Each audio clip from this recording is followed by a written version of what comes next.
Sounds like a rest may be in order then. Yep. Yeah. I'll do the quick little recap here, and then you guys can pick it off. We'll pick up where we left off, but everything's kind of clear to take a rest or do what you guys want to do. I'm a drink, but I can still hear you. Okay. You guys started out in Ironbridge, and you decided to go help Himmel, who was the small Reditosk daughter of Sid, who had been kidnapped by a elvish harpy daughter. I guess she's not really a harpy, but she's considered a daughter of the harpies, named Talisman. So you followed him out of town, out of Iron Ridge, and up to the north towards the realm of the Norns. You could see Yggdrasil, this great world ash, this massive tree growing up through the sky in the far, far, far distance. Followed down what's called the Blasphemous Path towards a cliffside, basically a nest of harpies. It was built inside of an old geyser shaft, so there was an opening on the front side of the cliff and then at the very top as well. There was a harpy scouting the top above, but you guys got past that, entered this cavernous sort of old dried up geyser shaft. Let's see.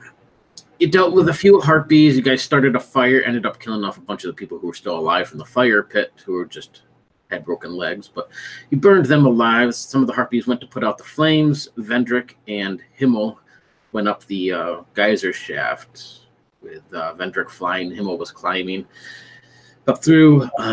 Vendrick, you killed the man who was on like this stone pedestal type thing that was caught in between two cross beams. Up along further, he went up a small shaft into the Harpy Queen's lair, this great, big, grotesque, bloated harpy who was dropping kids out all over the place and had a bunch of slaves chained to her that were basically breeding with her. Sid was one of these people. You talked to a younger harpy and convinced it to get Sid in trade for your sword, which was heavily jeweled and beautiful. She wanted that. Down below, Zan, Seda, and Tiva were dealing with their own problems, namely a harpy that ended up coming down through, looking, saw something or heard something, came down through.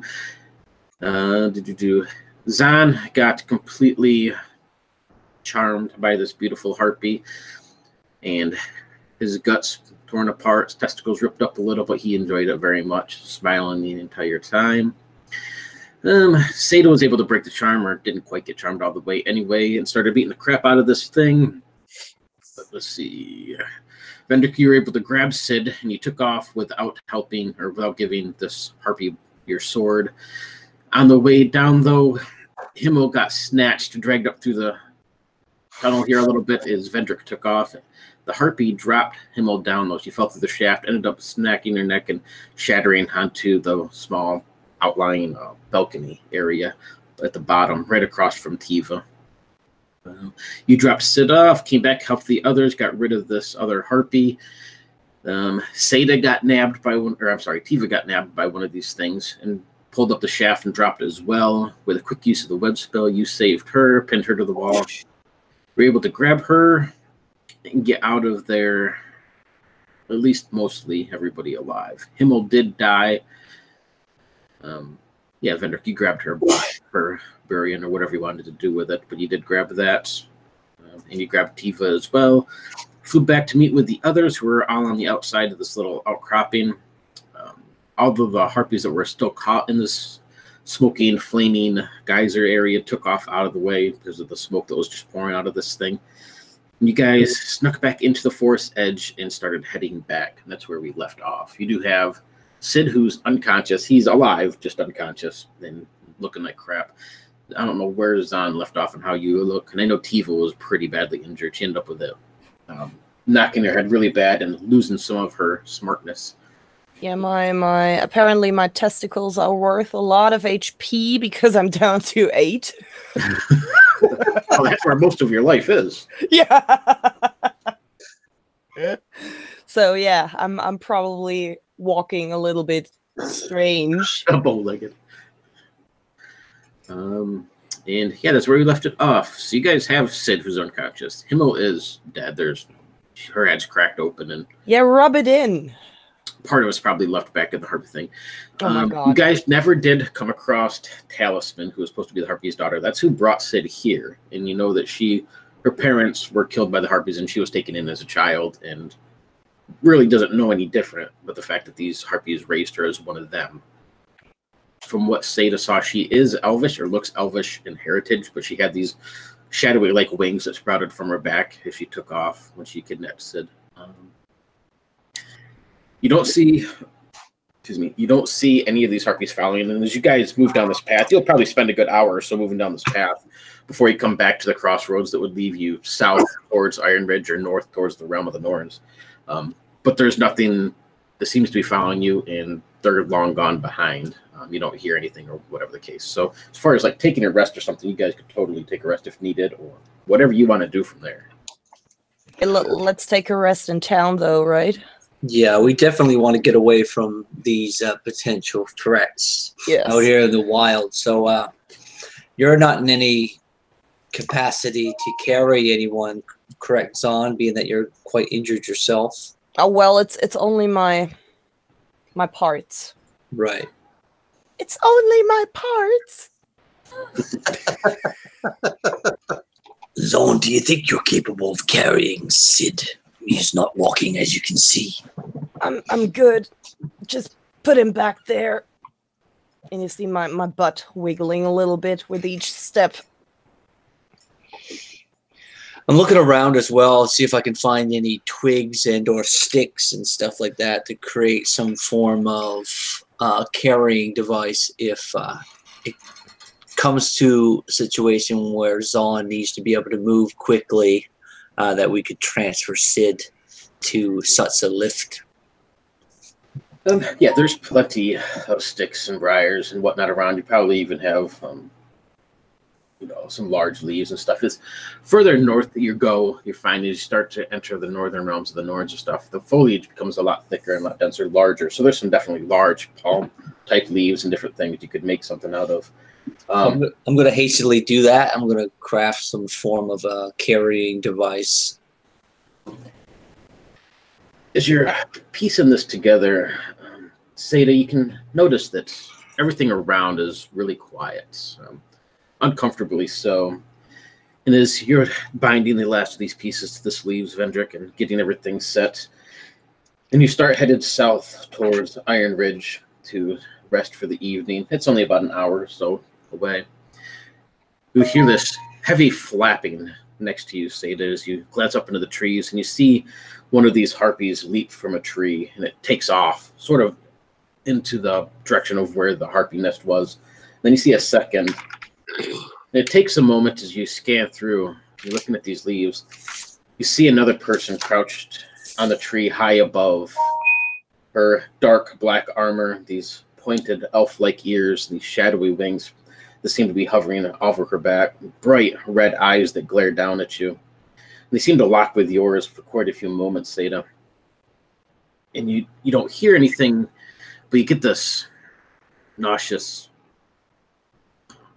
sort of sour taste in your mouth, like vomit. And then she too will just leap off the edge of one of these branches into the sky and disappear up into the foliage. You can hear their flapping in the distance as it sort of fades away. I would point them out to Vendrick as I see the first ones going. I would motion to I would reach over with the back of my fingers and tap Vendrick and point out them leaving, and then I would actually point up at her while she's in the tree, looking down. Oh, I can smell them, Connie. I know they're there. They followed us. They're probably going back to get more to ambush us on our way back to town. We should be hasty. Or even worse, maybe they will attack town itself. Oh, do they have the numbers? There must be some form of militia in the town that would be able to fight them back. The militia didn't do any good when there was a fight about the two young ones. But I guess we have no choice.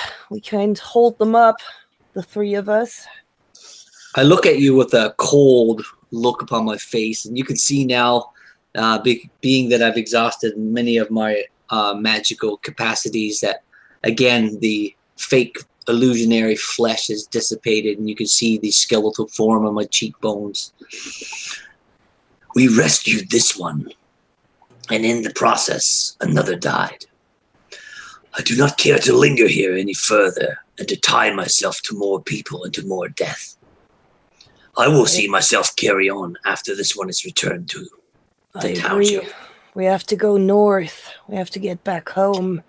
This is not my plane. The fate is their own. What say you, Connie? I look to Seda and Tiva.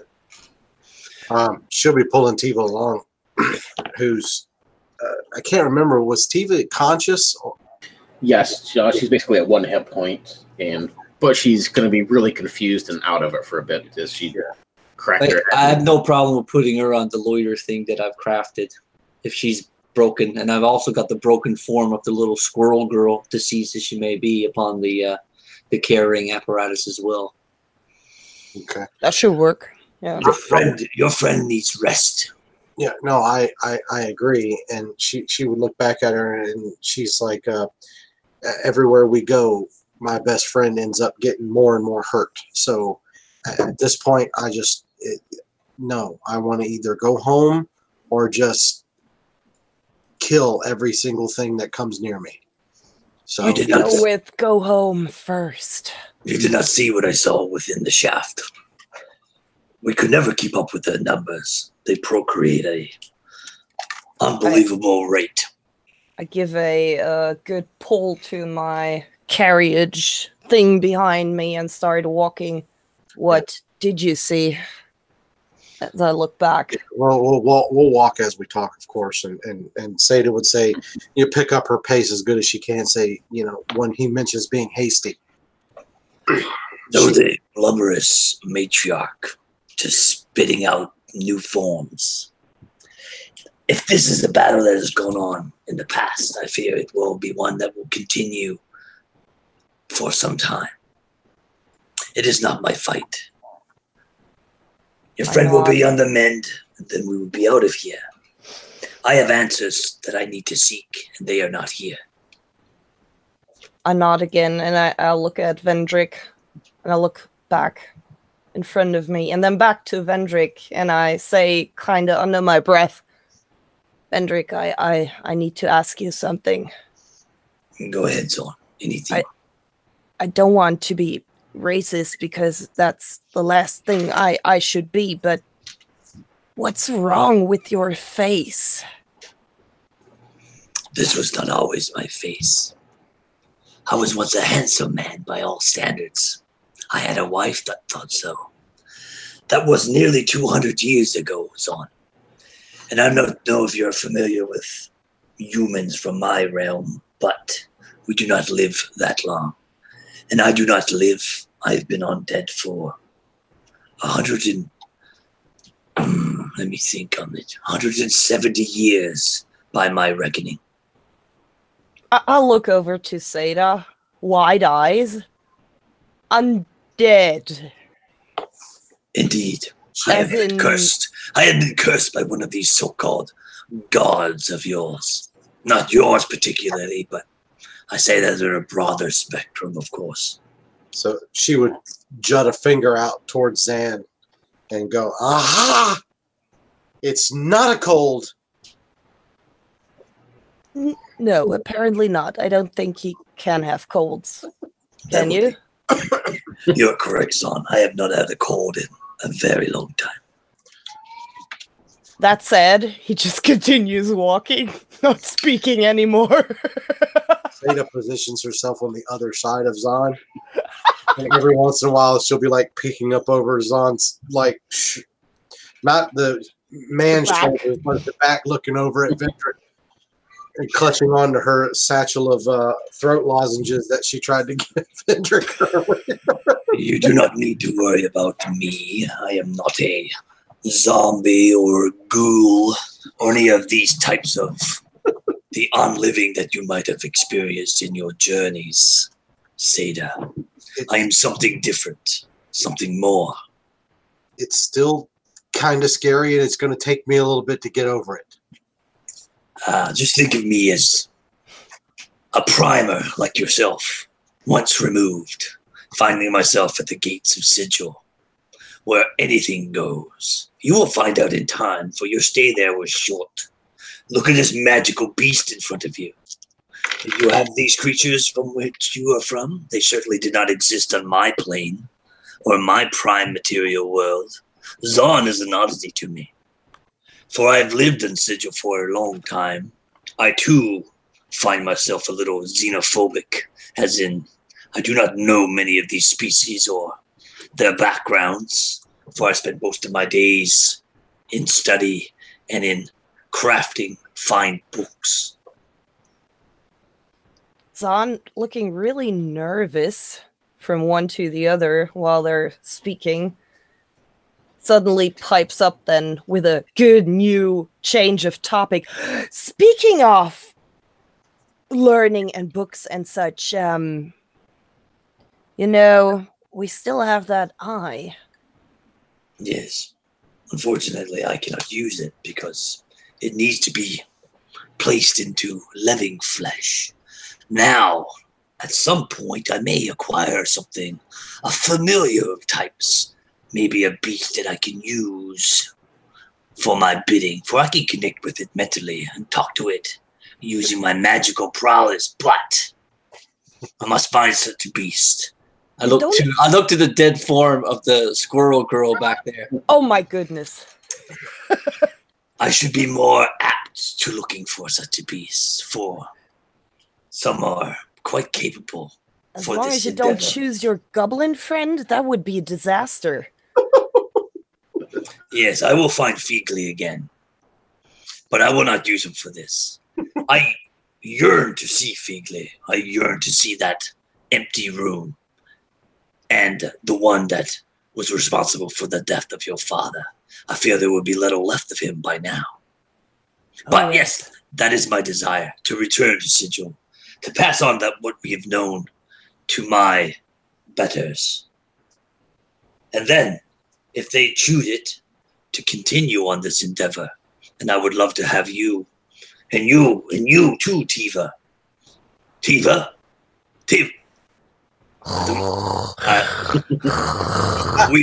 We must find her somewhere that she can get some more of those little pieces of food and bits of healing properties that the little squirrel had provided earlier. Maybe Sid can point out some of her belongings. I don't know yet how we even tell him. And I'll look back at the carriage. He is still not of right mind. Again, the monstrosity and the terrible things that I saw within that secluded alcove above. The man will be a while before he's okay. That is if he was in his right mind when he orchestrated those devious tasks that he had performed on that monstrous thing. But I think magics were involved. With distance. And I look over my shoulder at the flying away of the elf and the harpy. With distance, maybe we can get the answers we seek. I hope you're right. But I will not linger there. Hell no. I would never have imagined that I would sometimes yearn my home city.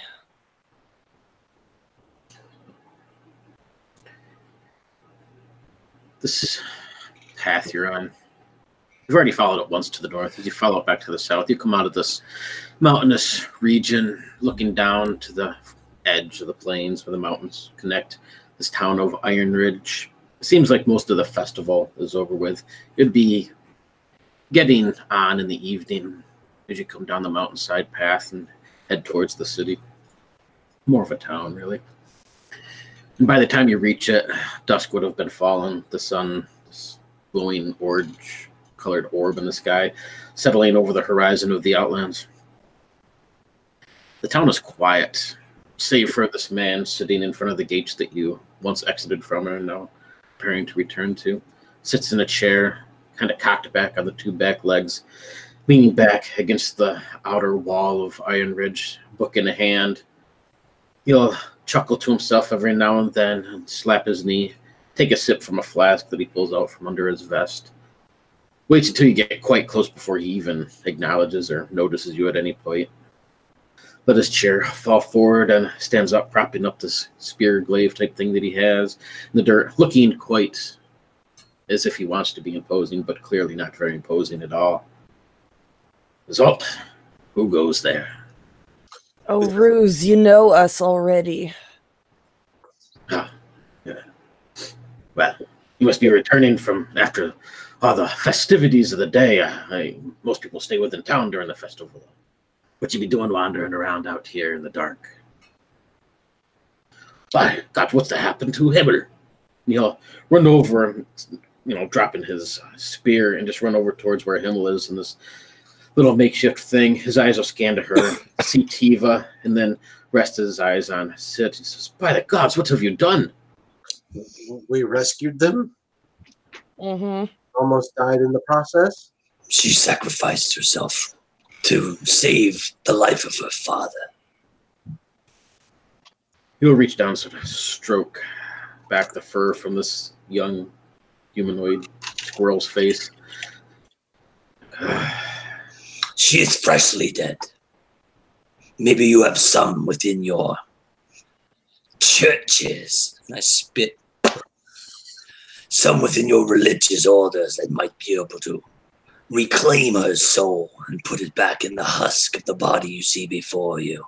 For this is not my jurisdiction of knowledge. Do you have such a healer here? This is, well, Sid was the only one of any propensity of such power around here, but we strongly disagree with the rejuvenation of the dead and bringing them back, since we handle our dead like most others and bury them and honor their life. If you wish to leave her here, I can... I care not. I just offered it as a suggestion. This man, it's his daughter, is it not? Not by blood, obviously. They look nothing alike. But if he chooses to do it, so be it. I am just here to drop off the body and him and to retrieve some healing properties for my friend. For we will be on our way. And I fear that there may be trouble coming your way, for we might have accidentally stirred up. We have to. They should know the fate that's coming their way, should they not? Trouble? What kind of trouble? I roll my eyes. It matters not if you are all they have for security of this town. We will be gone long before, and then you too will be finding a nice place to rest eternally. Maybe then you will speak differently about having one of your so-called clergy bring you back from the dead, boy. I put an arm around Vendrick and try to steer him away from Ruse, just waving with the free hand. Ah! Get off of me. I'm done with this. Move aside. I will enter the town. Ruse will have this absolute look of fear and confusion and almost just what the hell just happened sort of thing. And I'm looking quite grotesque and quite, anemic and everything else at this point. Like my skin is basically just like a lich form. With open jaw, he'll watch as you pass through and just leave him down into church and we'll take care of it. And he'll quickly gather up his stuff, throw it into a pack, and take off running down the street to the side as well, leaving the front gates open. I don't think that was a good idea, Vendrick. You don't always have to show the people what their fate is. Oh, holy gods. No, where's that church? There are no gods to save these people. Whatever you would call them, I know. Just powerful mortals. Whatever. I'm done with this. I'm tired of this place. The journey has been too long since we Guess left who else? Nutter. I preferred that place until it fell around my ears. Where is that blasted church, anyway? That stick out my head. Sid. Speak to me, Sid. I look over to him. Is he responsive at all? No, not at all. He has his eyes open. He breathes and his eyes look around, but he just has a constant bit of drool hanging from his lips. And Catonic. I'm gonna go over and slap him on the face. Backhand. pretty aggressively. It'll leave a nice little blood smear, split his lips, but Snap out of it, you catonic fuck. Wake up. Wake up. We should bring him to Jenny at the inn. Probably, maybe she has access to Himmel's potions and her stuff. Maybe she can help. Could you reattach you? I look to the wounds. Don't talk about it. I turn the carriage around and take the direction to the inn. Dripping blood on the way. You were sire no children's on.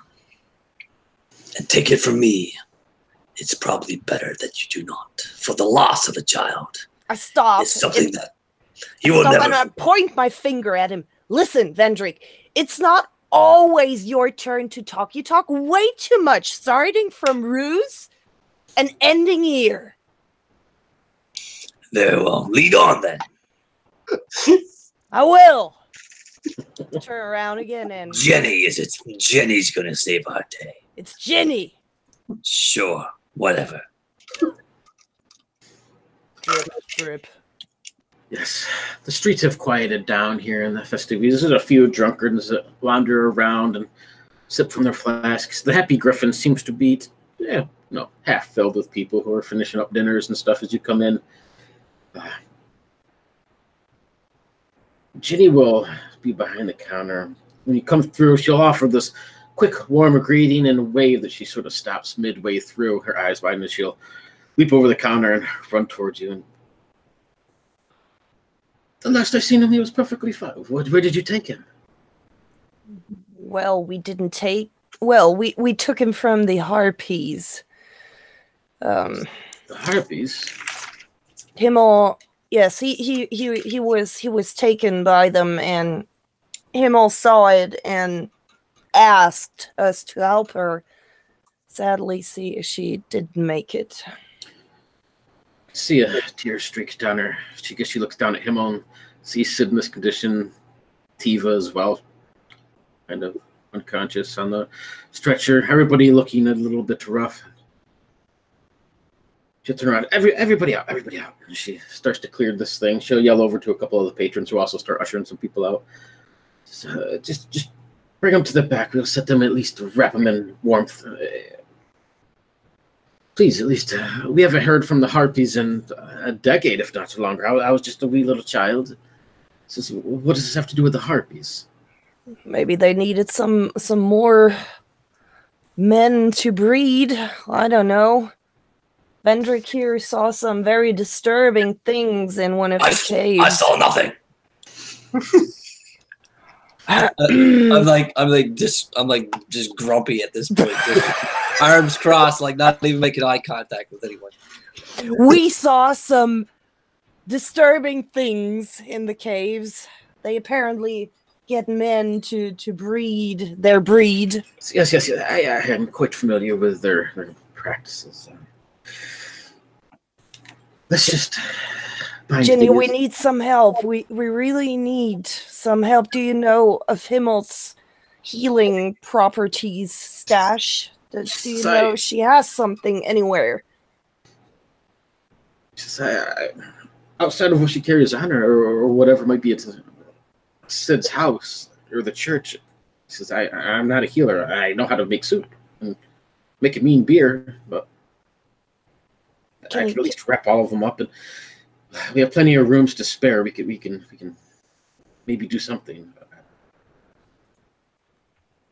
Can you tell us where his house is? I don't mean to intrude there, especially now, but I think this is a rare case of we need. Yeah, she'll lead you out to the back and set Tiva and Himmel and sit up on some beds. Obviously, there's no saving for him, but she still does her best to wrap her up and pull the sheet over top of the small Ratatosk's face. She'll give you direction to Sid's place, which only seems to be a couple blocks away, just attached to the larger church. Just, I don't know how to even administer any of this stuff if you have it, but I mean, maybe he has something there that can help. I've heard the rumors and tales that the harpy's charms can last for hours, days, even weeks, and in years if it's set in deep enough. Probably gonna have to find somebody much stronger than what we have here in town, but maybe he has something. We can't wait for that long, but at least we can make it better for him. Let's hope he recovers quickly. Shall we have a look at his house? Yes. Take me to his place. Maybe I'll find something. I have an eye for such things. Good. Since I can have Himmel and Tiva look. Himmel set up, and at least Tiva looked after while you do this. And maybe we can come up with something. I can keep him warm here at least for the time being. Good.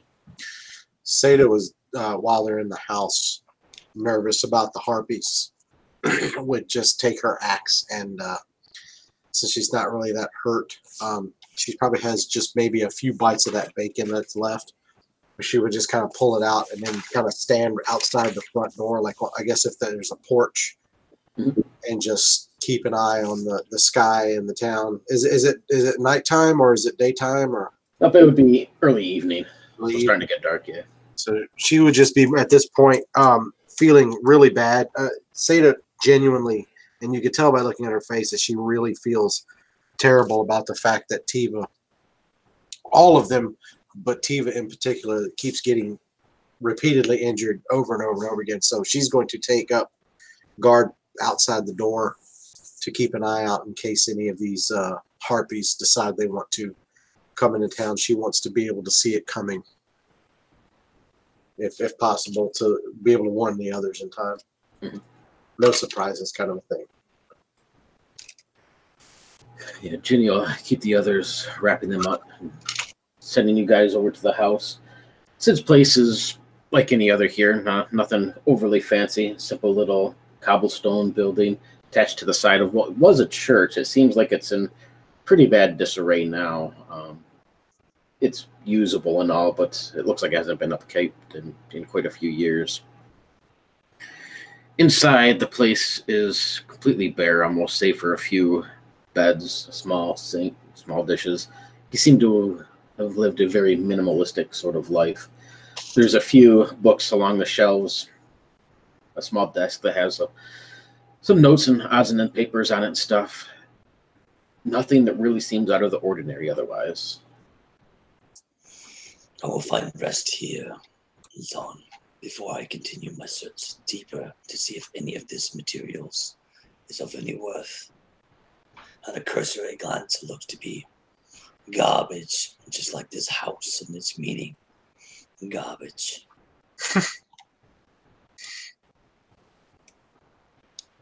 I'm looking for symbols of any deity that this would have been, venerated towards at some point. Oh, yes. Sid follow. What did he follow? Voodoo.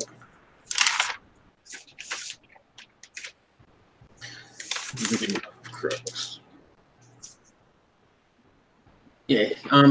His house would be decorated in some symbols to Inanna, the goddess of love, war, and protection, which is who he followed. He was a high priest of hers. And I'll have her biblical studies there and some odds and ends. Nothing, your typical priestly sort of things. Nothing comes out of, gets any magical radiance coming off of it or whatever. There don't seem to be any potions set up. The desk does have the journal that's on of it, and it has some basic day-to-day activities. Nothing interesting as you flip through this, Vendrick. Eventually, you'll see parts that start talking about where he was no longer able to communicate with his goddess, Nana, and he felt that he had fallen out of favor. This sort of devolves into this depressive study of not quite sure what happened or why he fell into this sort of thing.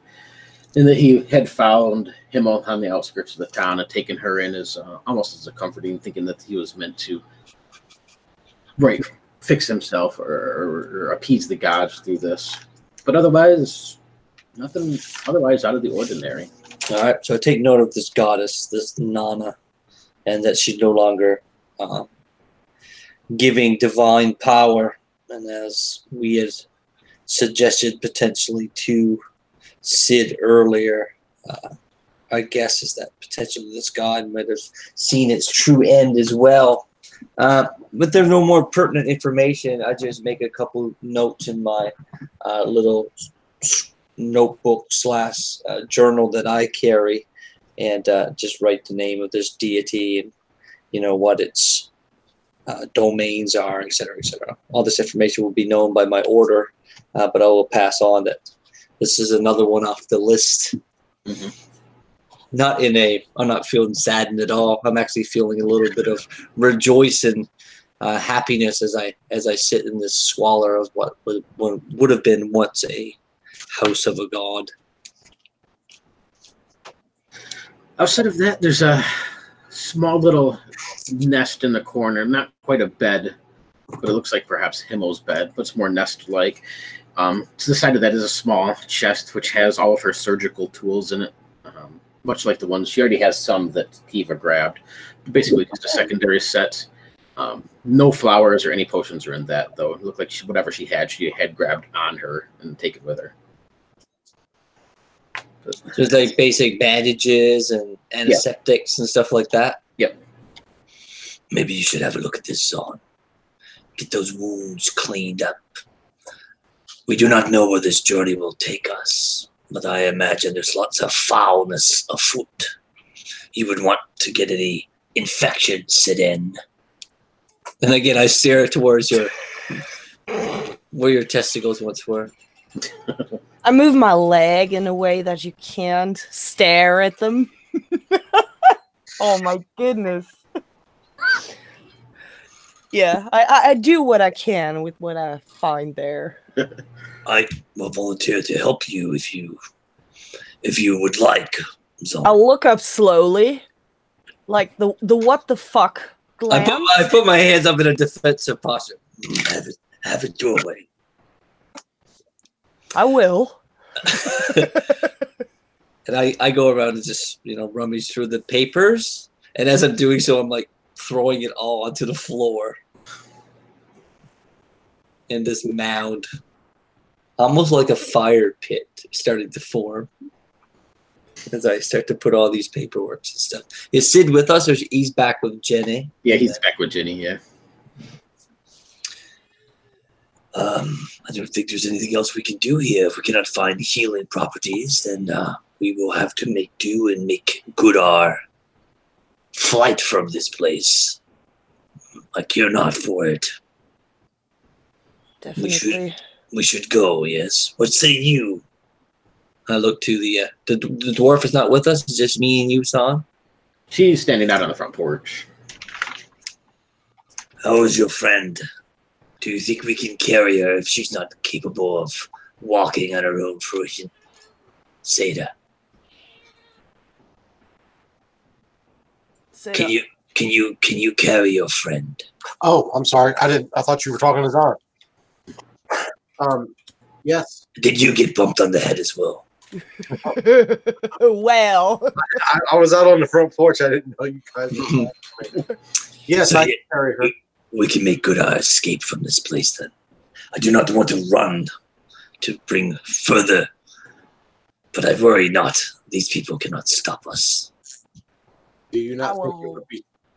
Sorry, go ahead. I was going to say, do you not think it would be better to wait until the morning?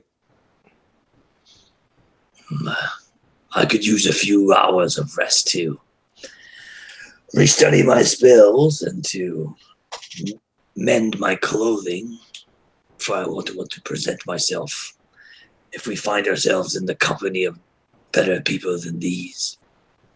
I'm more concerned about harpies and not being able to see them in the dark. Yes, well, maybe we can find another path, no? There must be other roads. Hopefully. Well then, let's rest for the night. We go to the World Tree, is that agreed? To the north to find potentially a door. Some connection out of this place, get us closer to home. Yeah, I think there is a village, right? We heard that they might have a portal to Sigil. Yeah, Yggdrasil, or the World Ash, this great tree, is said to have connecting portals to all across the world. Okay, So you good. know, Yep. So yeah, that's the plan. Maybe we can acquire something, a wagon, a pony, a horse, something to help us with our travels north. For I do not tire and can walk endlessly. The dwarf with her stout legs and her injured half man may need some assistance. What say you, Seda? Do you think we should get a horse for you and your friend? I think if we just rest, I think that Tiva will probably be able to walk on her own. Did you not see her one eye is turned inward? She has taken a nasty bump on her head. You are more optimistic about her bouncing back than I. I have seen such wounds before. Stronger men than your little friend have never been the same. I don't know that she knows how to ride a horse. She doesn't need to ride it. She just needs to be held upon it. You look like you may have held her in your arms before, Zeta. At this point, she would just kind of huff and just say, you know, at this point, it's just whatever you guys think is best. I don't know. Yes, that is right, Primer. You do not know. You like that pony you were riding earlier, right? No, it didn't go fast. It just kind of walked. Remember? Well, it walked. We'll make it work. The only thing she's ridden that actually went fast was you. If it walks next to me, it will know what to do. So I would inquire about a pony to buy for the biters. You're going to go out and walk about town to do so? Well, we saw a stable when we came out of the tavern or the inn earlier. That's where Seda acquired the pony. So. Yes. Go and procure us another pony then, will you, Zolan? You can go along as well. I can handle things here. I must rest anyway. As you can see, I am not looking my best. And I go sit down near the mound of papers that I have haphazardly knocked about the floor and sit down in a cross-legged, straight-back posture and start to look at some parchments that I pull from a scroll satchel. I do like a and turn around, looking at Seda. Come on, let's check the ponies. Yeah, he'll go along. As I walk out and have closed the door, I say, "Is it only me, or is it now very apparent that he's undead? Now that we know." Yeah. I mean, I knew something was up with him before, but you know, I'm not always so good at putting things together like that. So, but yeah, I think you've, pardon the pun, hit it right on the head. That will be interesting. And I mean, he's been pretty nice so far. You think we can still trust him? Well, I have no question about trust. I think. And the viewer now realizes again that Zan isn't very smart either. As he does that blank stare. Well, Sir, we would like a pony of this size. And I hold out my hand. Small lad, maybe 14 or 15. Sit up from looks like a small desk and chair that he was looking over some paperwork behind the stalls here. Run over and says, "Oh, yeah, we got several ponies, fastest ponies in all of Vineridge." Yeah, we saw that. Are you looking to just rent one for a cruise around town, or perhaps something longer? No, we want to cruise around the whole Outlands, basically. That would take years to cruise around the Outlands. You must be adventuring types. Well, no, we just want to flee. But yeah, we need a pony forever until its end. She mentions the words flee, and she kind of looks over at Zan and looks back at him and just kind of nods her head. Well, then you're going to want one of the finest, outstanding pieces of specimen that we have here in Ironridge, right? I'll show you what I have here. Takes you into these stables. You see some larger draft horses and a couple small goats and this and that. Doesn't look like anything too fancy. You can stop before the stall and pull open this door. See the pony that you were riding on before, Seda? He says, this one here, the fastest one in all of Ironridge.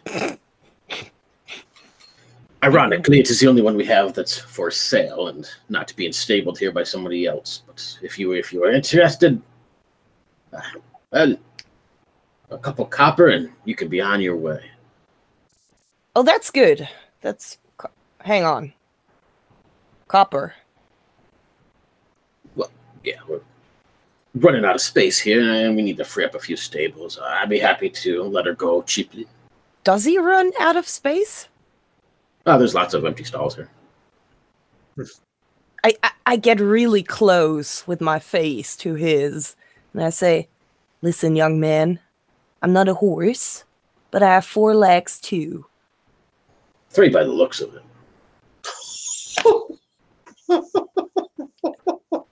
I get even closer. Young man, what's wrong with that one? Aside from being the slowest pony I've ever seen in all the planes I've been to. Which is 1, but he doesn't say that. Says she's the only one that's for sale. I mean, beggars can't be choosers, right? That one over there is Mr. Cobbins, and this one over here, the old seamstress would be mad if I sold her. And this is the only one we have that really doesn't belong to anybody. And I mean, this larger guy in a white suit dropped her off a while back, and she's just been here eating our hay and sucking down carrots. Well, she's a bit stubborn, but if you tease her enough with a carrot, she'll move for you.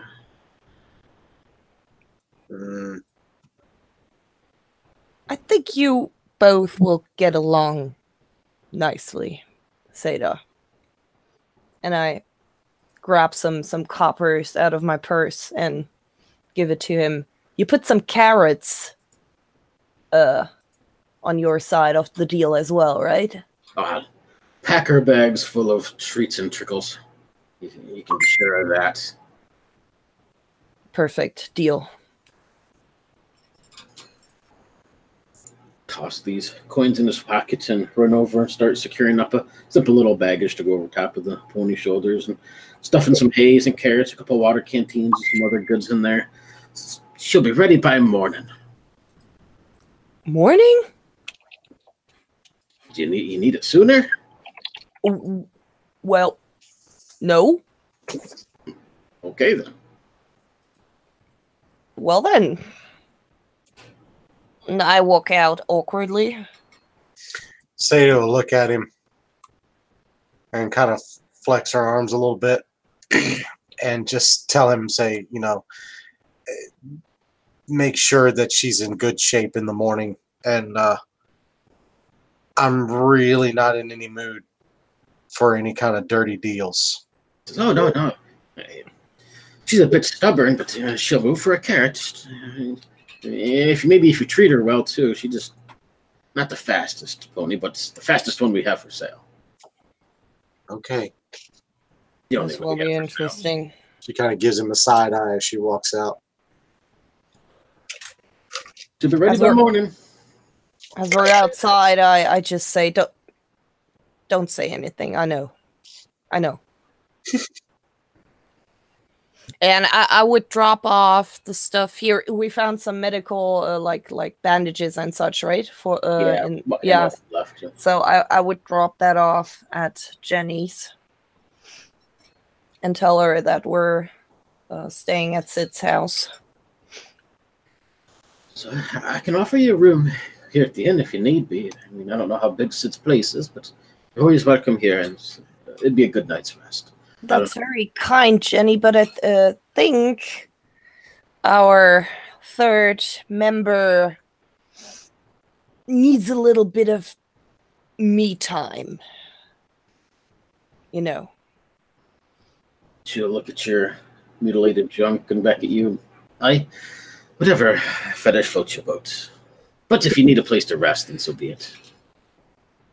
I will make sure that Sid is well taken care of. And would you like me to keep Tifa as well, or should you take her with you? No, we will take her with us. Yeah, she wants home too. So figure out something for Himmel, and perhaps we'll have to catch up sometimes. You let me know what happened out there, but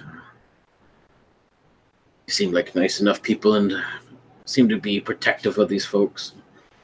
You can trust me to do what I can. Thank you, Jenny. And if Sid wakes up, when Sid wakes up, tell him we're sorry. We tried. Says I don't doubt it. I do what I can. And I nod and I turn around, leaving.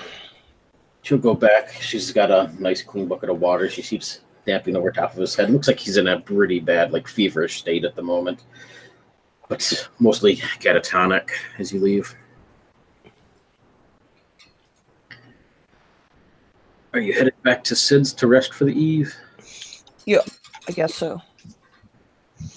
He had a personal journal, where he was doing his notes and findings and his self-reflections of trying to reconnect with his God.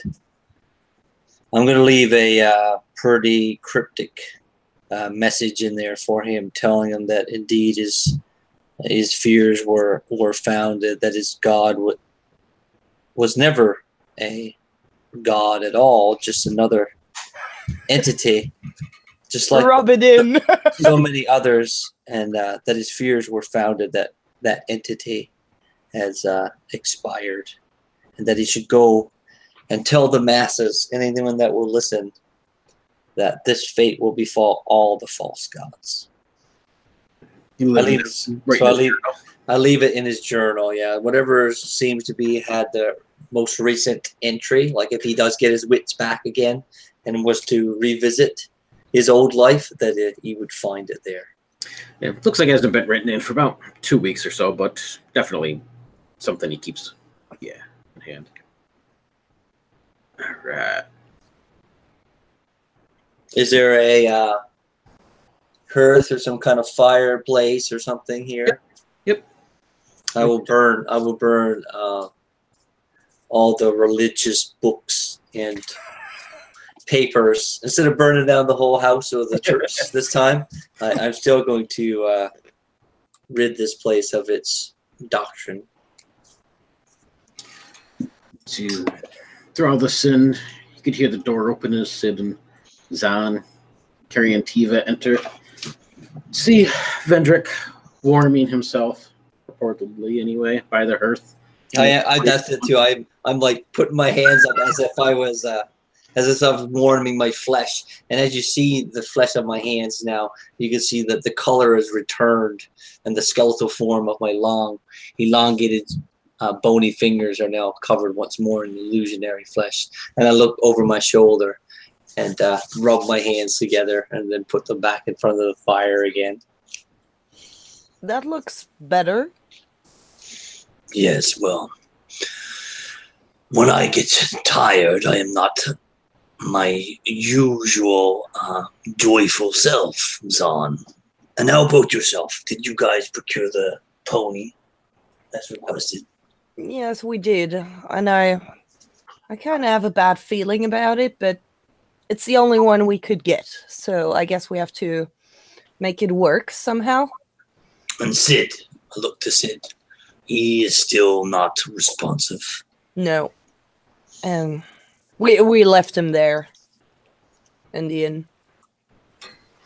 No, metagaming, out of character. Is there anything I'm missing about this place, being that I totally missed the session where most of the stuff that happened here came up? Like, is there something more to this place besides just his encounters with these harpies? There's like nothing, and the fact that we found out that this deity is dead.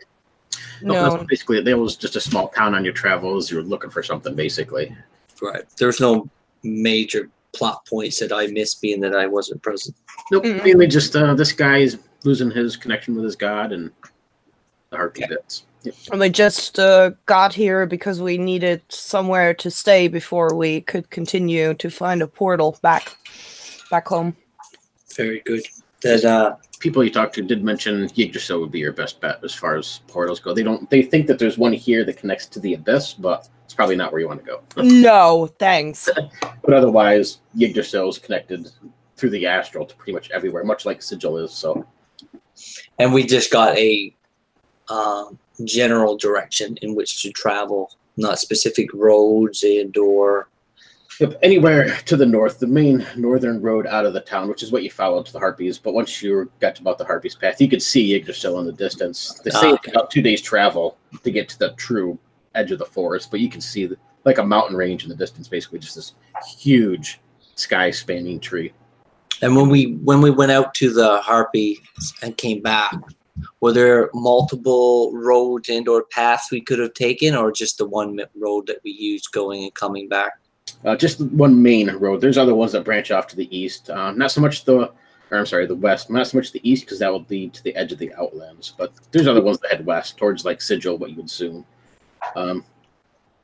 Zan would be somewhat familiar, at least through your portal reckoning and stuff like that. That traveling across the Outlands would be an option, but you're looking probably about 2 weeks worth of travel to get to where Sigil, the tower, is anyway. Oh shit. So we must carry back through the way which we came. Maybe we should do that at night, actually. Yes, I do not know the capacities of these harpies. If they see at night or not. Would they be at a greater advantage than I? Do you see at night? Barrier. I don't. No. No, I don't. Well, that offers us little advantage, then, does it? True, very true. Maybe we can choose a path through. Do you have the capacity to lead us through, dwarf? From my knowledge, limited as it may be, your species has some capacity to see at night. I mean, I can see at night, but I don't. I mean, I can see in the dark. Yes, that's what I mean. Well, in the dark.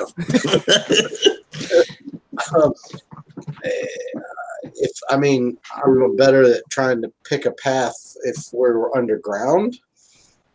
Yeah, I don't see that happening. I do not want to go back underground to that harpy's nest. Now, I can do my best. did you recall any light besides the burning bodies, that is, inside the harpy's lair? Was it dark inside? I can't remember. Yeah, But my character would. Was it dark inside? Yeah, primarily dark. They didn't have any torches or anything like that, no. But there was just the sunlight from outside that was gleaming down through the shaft. Right, because we didn't light torches or anything either. Nope. we could see well enough. She would explain we can see well enough. What about the area where the matriarch was, or the breeder? Was it pitch black in there, or same kind of thing? There was a large orb up on the ceiling, a glowing white orb. So, using my intellect in the moment, would I think that those creatures needed those light sources in order to see? Like, do I think that they had the capacity to see in pitch black? Knowing what you do about the vultures and such, probably don't have much for vision in the dark. Maybe a little bit, but nothing significant. They're not nocturnal animals. Nope. Very good. Well, looks like we have the advantage of the dwarf, even though we won't be underground. At night, then. I'm ready to go whenever you are. I'm Good. done with this place, especially this place. And I look at the fire. Yes. I look at the fire once more. And I kind of get lost in it for a moment. How much during the time that we were resting?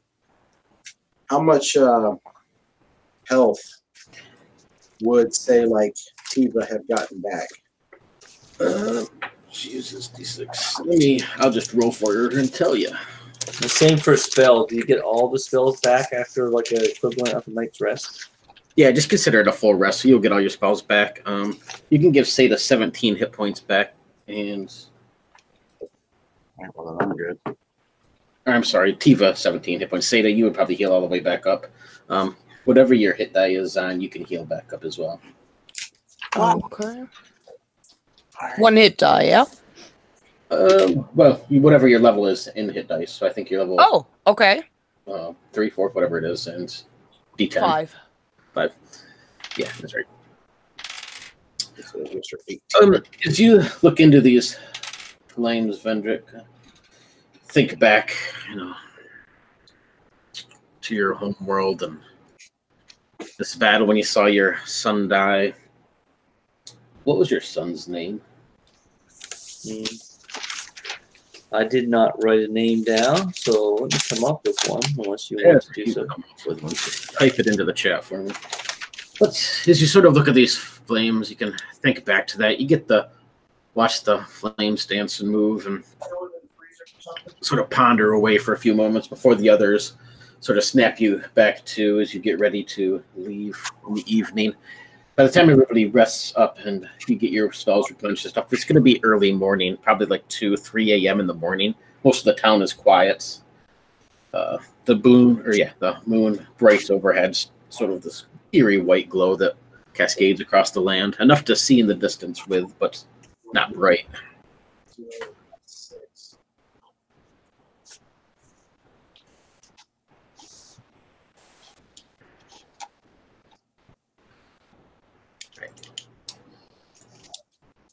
You guys headed out then? Yeah, I'm gonna keep pace with the dwarf on the pony, holding Tiva across the lap. My character's not particularly fast, no more faster than a normal human would be, but it does have the advantage of stamina and not getting naturally tired. So I can set a pretty steady pace. So I do have a question. So Tiva's back to 17 hit points, which is only 4 away from her maximum. Okay. And it's been a couple of days now where she had her arms in both the slings. Mm-hmm. So should she have use of her arms back by now? Yeah, they're going to be sore and maybe a little, not fully at 100%, but definitely usable. She can do her things. Okay, because I'm thinking with her being healed up that much, her arms now working, she should be able to just ride the pony and hold the reins. Oh, yeah, definitely. As far as the knock on the head went for her, she only dropped to, what was her intelligence is still at 9, so she's still at like a normal human's intelligence. Yep. Hold on. Now, where are you going to use it at? Yeah, that's fine. So she should be like we shouldn't have to drape her anywhere. She should be able to ride the pony and kind of function pretty much as a normal. Oh, yeah. Almost as normal now. Okay, so because what I'd like to do is have her try and drive the pony, and I'll try and like lead the pony and like use a carrot if I have to, but trying to grab it by the bridle and pull it along, and then we can load belongings onto the pony. Okay. Instead of it being like her ambulance or whatever. Right. Yeah, that's cool. Okay, cool. And, this lad will have the pony also up and says, now, she likes her carrots. If you dangle them in front of her, she'll move. And she could be a bit stubborn. She likes a good scratch behind the ear now and then. Her name is Acorn. Acorn? But I wish you the best, and you all have a good morning, eh? We'll see. You can Bless you. fight with this pony, and she seems to be in decent spirits moods right now anyway, and moves along as Tiva directs her and head on down the road. Outside, as you hit the city gates to head north, you can see the chair is still there, though the man who was sitting there is not evident or around. It doesn't seem like anybody's guarding the gates of the town. And you can head off early morning. The moon overhead goes by quite smoothly. By the time you hit the mountain's edge and down this pathway, you can come to the blasphemous path that leads off to the west where this harpy nest was. The sun is just beginning to rise on the horizon. Keeping watch. Everybody give me a search check. Do you want to try to stay underneath the branches and out of the, the middle of the path as best as possible as well? Oh, I made it. Check. I did not. You're wanting to roll low on these, right? Yep. Yep. The 6 ones there. Yep. I got a 6. So, Zahn, you seem to be taking most of the watch, keeping an eye on the tree line above and the skies. Everything seems clear. As you pass through this, the blasphemous path that leads off, you can still smell the stench of these things. It seems to be wafting across the forest's edge and always seems to be lingering in the air. You can even smell what almost smells like a sulfurous or a brimstone, smoky sort of smell in the air. But to look about, and you do not see anything out of the ordinary. Stayed under the branches, and comes late morning, and you get the sense you're quite a ways distance from this harpy nest. If they would have been out to ambush you or do something, they should have done so by now. Coming to the edge of this forest, you can see the mountains stretch off into the west. As you're looks like you'd be following along the mountain's edge to the northern Norns, just this great length of open plains and fields in front of you. Have a few snacks to eat. And if you don't have full hit points yet, you can mark yourself up to full hit points as you haven't had any sort of laborious travel or anything. In the distance, as you look on, you figure maybe by late midday you should be able to reach the forest edge of this world ash of Yggdrasil, the great oak. You can see it stretching high into the sky, up above the clouds. Its branches seem to reach out almost across the entire horizon. You've heard stories that the roots of this tree is what holds the Outlands together, and that its branches spread between every prime material plane in existence, through all of the astral planes, the negative, the elemental planes. Every place in existence holds a branch of this tree. I lost my mouse. It would be pretty if it wasn't for the circumstances. Huh. Yeah. I don't like that open plain right in front of us, though. Let's hope that Blissvin is busy. I still prefer this to that autonoma place, or the damn place with all the clock people. Oh yeah, and my leg makes it jump for a moment. I didn't like Yes, this place. that place was quite unnerving, wasn't it? This place is more my style. And I look to the wood. We should not linger. Let us continue on. Mm-hmm. Steady and sure-footed. Here on this side of the mountain range, you leave behind that noxious, vaporous sort of fog that was all across the wastelands below. Here it smells much fresher, like a fresh morning rain in the springtime. You can smell flowers in the air, these plains that stretch off into the distance. You can see the mountains. They would be sort of on your right-hand side as you start to move across these plains. The only thing besides these tall grass and occasional rock formation is this mountain-like tree, Yggdrasil, on the far horizon. It rises into the sky beyond sight, towering even above the mountains to your right. And it's not but maybe midday before Zahn, since you had to search, you see a speck on the horizon. You've seen it for a little while now, and it keeps getting a little bit bigger and a little bit bigger. At first, you thought it might be a small building or something just on the edge of the sights. And as you move towards it, it seems to be getting bigger faster than you're moving towards it. You move across this field of yellow and blue wildflower. You can smell the sweet senses, this sugary vapor that seems to tickle at the edges of your nose as it's filled with honeybees everywhere. You can see that whatever that is on the horizon, it's getting bigger and bigger and bigger. You could feel a small rumble in the earth, and then a second small rumble. And it seems to be in unison. Every couple of seconds, the ground quakes just slightly under your feet. And you get the sense of whatever that is headed in your direction. It looks big, like the size of a castle, almost, if you were to guess. Vendrick? Yes, sorry, I was lost in thought. Oops. I cannot tell you what that is, son, but it is coming closer, coming quickly. Perspective is difficult, but it appears to be very large. Feel the rumbles under your feet. We do not want to be in its path. Yep, we should turn left and get out of its walkway.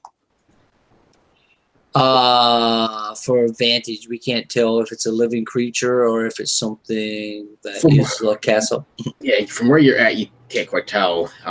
But it's definitely... We didn't find ourselves in that terrible movie, did we? Oh, please, no. Nope. We can definitely tell the ground quakes every few steps, and it feels almost like something very large is walking or pounding across the ground. And you can definitely tell as this thing is getting a little bit closer and a little bit closer, this blurry black sort of speck gets bigger and bigger, sort of square shaped. And yeah, every now and then, almost as if something large is stepping, is when you feel those quakes. Is that the march? The modern march? Does it look like it's a collection of entities or one solid form? In my eyes, it looks like it's one. No, but there was that one big giant one when they were walking through town, remember? How far out is this thing now? You guys, are you coming to a stop or are you still moving? Well, we're stopping as we're pondering this. Yeah, I imagine we need to skirt off to the side or, flee to the mountains to the right. So to stare across these plains, you could feel a thud, the quake of the ground with each step. And you can see, it looks like 4 branches coming up out of the ground. And you can see each one moves just a little bit. And as it comes into a little bit better perspective, begins to get a little bit closer. You see that whatever it is propped up on 4 large legs. You can see them stepping once, twice, and they move across the ground. Each step sending a quake across the sort of soft, hazy fields. For too long, you can see it's not a creature, but it looks like a massive stone structure on its bird-like legs. Right. It's closer. Each step is accompanied by this low rumble and this vibrations on the ground. I do not know what this is, but if I know anything, I know we should not be in its wake. I agree. And I tried to the right. To the mountains, then. See these. Now, can we gauge if we start running directly to our right towards the mountains, if we would be able to outpace this thing as it approaches at a steady pace? It's moving at a steady pace to begin with, and it's coming for you, but it doesn't seem as if it's like for you. It's just moving sort of path. As you take off to the right towards the mountains, though, you can see that it stops. And then you see this whole thing sort of shift a little bit, and then the legs pick up pace as it seems to be on a straight run towards you. Vendrick, it turned, and it's running. each leg picking up quicker. The whole ground begins to tremble as each step is one after another. This thing slowly coming into view. It definitely looks like a large tower propped up on 4 bird-like legs, just pounding across the plains towards you. And we're talking hundreds of yards. Yeah, if you had to Size guess, of things? probably about 3-4 miles out. No, I mean the size of this thing. This is a monstrous entity, like outside of our capacity to. Yeah, it looks like a castle on legs. Jesus. I have no problem with fleeing from this place, but I cannot leave you to your fate. At least not yet. But I do not think we can outpace this thing. It spotted us. The castle. It spotted us. I'll look out for. Is there like a tiny, not tiny, but like a mini mountain or something we could get up to, so we have some more height? You're on these plains. Most of it's empty. There are some larger boulders here and there, but nothing to get up to its size. Now, Shit. throw actually a picture of this into our Facebook chat so you can see the picture of it. As this begins to come into view. Oh man. Wasn't kidding. Bird-like legs. I think I've seen these creatures before. And Oh my goodness. Okay. Are those roots or something dangling from underneath it? It looks, yeah, as it starts to come into view and you get a sense of this thing, it's probably good 200 to 300 yards square and stretches up. I mean, if you're looking at stories as high as 15 to 20 stories in height. And it's off the ground on these bird-like legs by a good 100 feet or so, but it's sort of cocked like a chicken, so it seems to rise up and down. But yeah, it's just completely earth, as if things lifted up out of the ground and started moving. So all these roots and things, there's trees growing off the side of it, and roots and everything dangling from underneath. It drops boulders here and there as it trembles across the ground. It is obvious that this thing is beyond our capacity. We must be able to get by it somehow. I will cause a diversion, lure it to the left. You continue on your way, and with any luck, it may follow me. Chase me. What will you do then? You've seen me in the nest. Oh yeah, good idea. And I turn to one direction. Continue your path. I will do my best. If it does not turn for me, I will continue. Give you a look, but I run. Stata has no idea because she didn't see him in the nest, so she's just going to grab the lead for Acorn and stump as fast as she can behind Zan. so as you stumble off, you don't hear or you don't see what happens again, Seda, but in a blink of an eye, you hear these arcane words, then you hear and if you were to look back over your shoulder, you would see myself with my demonic black wings starting to lift up, kind of vampire-like, as I lift off the ground and start to fly towards the creature. Sorry, that's my life. As you grab the reins on Acorn and give a tug, Seda, Yeah, what's up? it feels like you're trying to pull a brick wall. And it lets out this grunt sort of sound, puts its head down, pushes its legs out, not letting you move it. If you look over at Tiva, who's sitting on this back of this thing, she stares at this castle in the distance, and you can see her eyes have sort of glazed over. She has this frown on her face.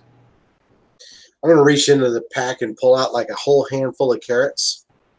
And I'm going to shove it right into its nose, and I'm going to grab the lead and yank its head over so I can look it right in the face. And I'm going to tell her, I'm going to say, you follow behind, you eat these carrots, or I'm going to have the whole thing turned into glue. You can hear this. It's just snot sort of splatters across your face. It'll lower its head, picking at a few mushrooms on the ground. So I shove the carrots in its mouth, and then I walk around behind it, and I tell Tiva to grab a hold of the reins, and I just haul off and slap this thing right in the ass with everything I got. Open hand, just kapow! Like that. and tell it and shout it for it to move. We don't have time for this! I shout as I stop for a moment. See this little head pop out from behind the pony's hindquarters and go, yeah, no shit. And that's when she slaps Hear the. this on the back of this thing. It'll let out this loud whinny. You can hear the jerk. Does a 17 hit you, Seda? If I don't have my shield, yes. It's exactly Give what. it this heavy smack. It'll let out a bit of a whinny and take a step forward just as one of its back legs will hit you square in the gut. Only for 1 hit point as it kicks out. Does it take off? It does not. Are you fucking kidding me? This is the big thing or something other than? No, this is the damn acorn and the pony. Oh, Doesn't want to run. the other thing. Okay. So Seda takes one in the gut and goes, oof, like that. And all you see then is Seda reaching up to pull her axe out of her back. I widen my eyes and I run back quickly. What are you doing? Are you flying towards this thing, Vendrick? Yeah, I'm flying back with my, like I said, my black wings are pushing me forward as fast as I can. And as I do so, I cast another spell. I cast Light upon my Viking arming sword, and I put it in front of me as like a beacon to catch what I presume is this thing has some form of vision that it sees this light.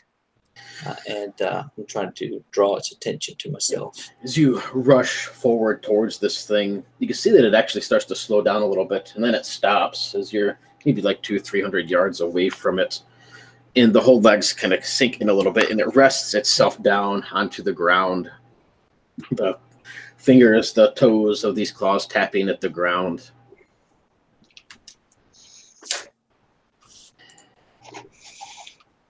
Doesn't do or move or do anything else. It's just sort of like in a standoff as it faces, well, I mean, it doesn't really have a face or anything, but it just waits basically.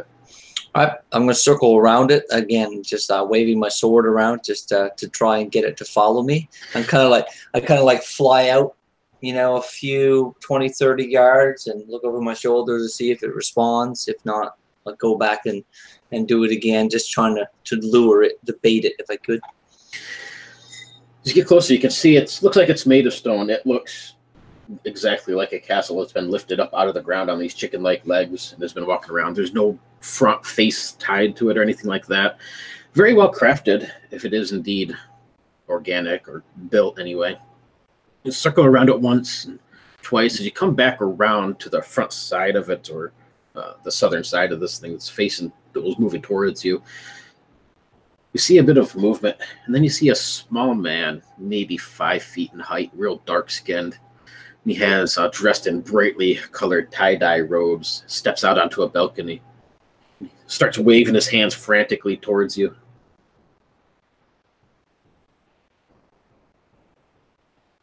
Waving like in a welcoming, like come here, come hither type way.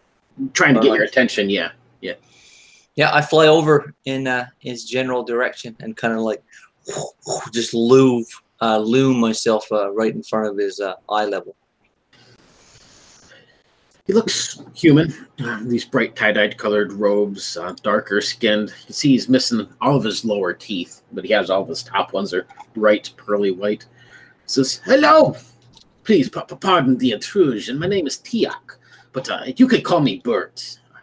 I've seen you on my radar. I thought perhaps we could have a bit of time to chat. Would you take a moment to have words? As I said, you could call me Tiak, but my name is Bert. I'm searching for some people. I was curious if maybe you've seen them." Are you looking for specific individuals? I might be able to help you with that, but by all means, I would love to join you in your apparatus. Yes, it's a bit of a simple spell, really. Something I learned years and years ago. It just lets me walk around here. But like I said, my name is Bert. You can call me Tiak. I just wanted to perhaps have a few words. You could bring your friends along. I'd be happy to offer up a bit of dinner, perhaps a bit of drink, and we can share some stories. And I can tell you what I'm looking for. Some shiny folk, but perhaps you've seen them. Maybe I have. Tiak, named Bert. My name is Vendrick. I'm not from here. I'm trying to get through this passage to the tree beyond. Ah, that's just like me. I'm not from here either. As I said, my name is Bert, but you can call me Tiak. I'm just saw you on my radar and your friends scurrying away. You don't have to tell them. They don't have to be afraid or anything, but I have some fine wines and cheese, and we can have a bit of eat. If you would like to travel, so I can even take you to the great tree beyond if you're looking for a quicker passage. I will gladly land on your apparatus. And I flutter my wings in and come and land beside Bert. As I said, my name is Vendrick. I traveled here from Sigil some time ago. Not here directly, of course. No one ever travels anywhere directly in these parts. But I look for a portal home. As you said, you assumed correct that these are my friends. And as you can imagine, when you see a walking castle charging forth in your direction, you do well by getting out of the way. Oh, I didn't think of that.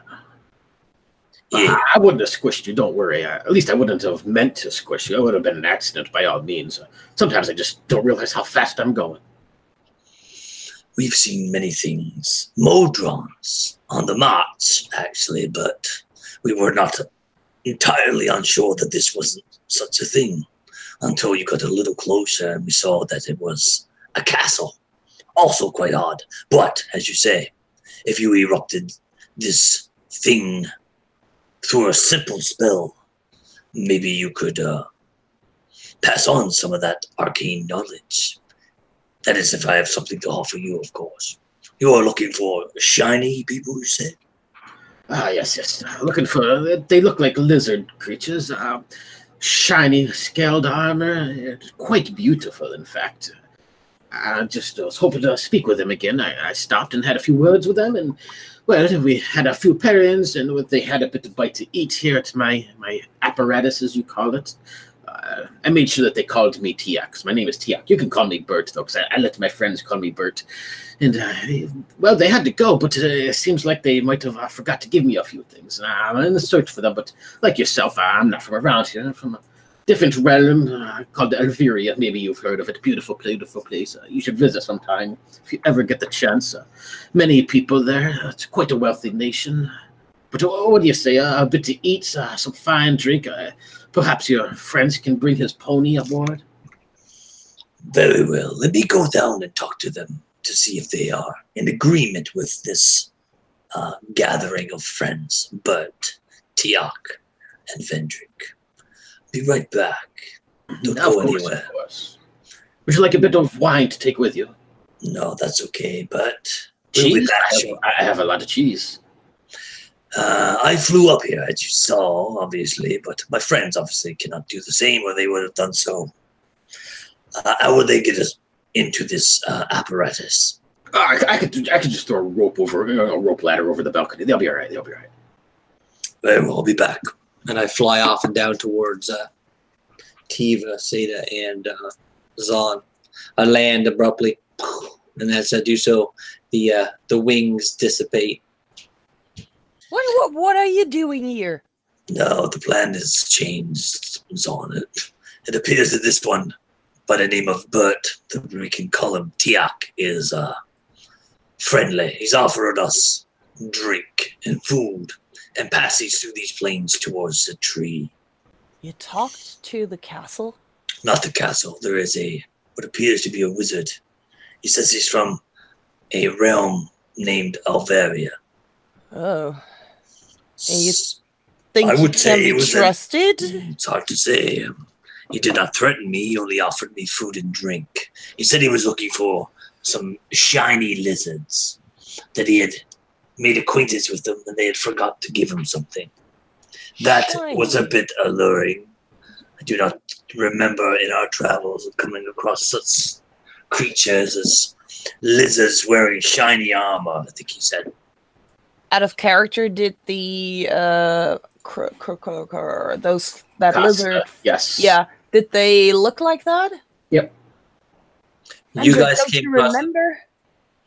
Do what? I wasn't present, but I guess my character took Weren't battle you? with them. Yeah, I think I wasn't there at that session either. Yeah. Oh, okay. Yeah, so they looked like that.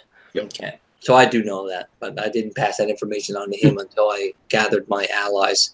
Well, he's welcome us aboard. Apparently, he's going to throw down a ladder. We can go up and have words with this one.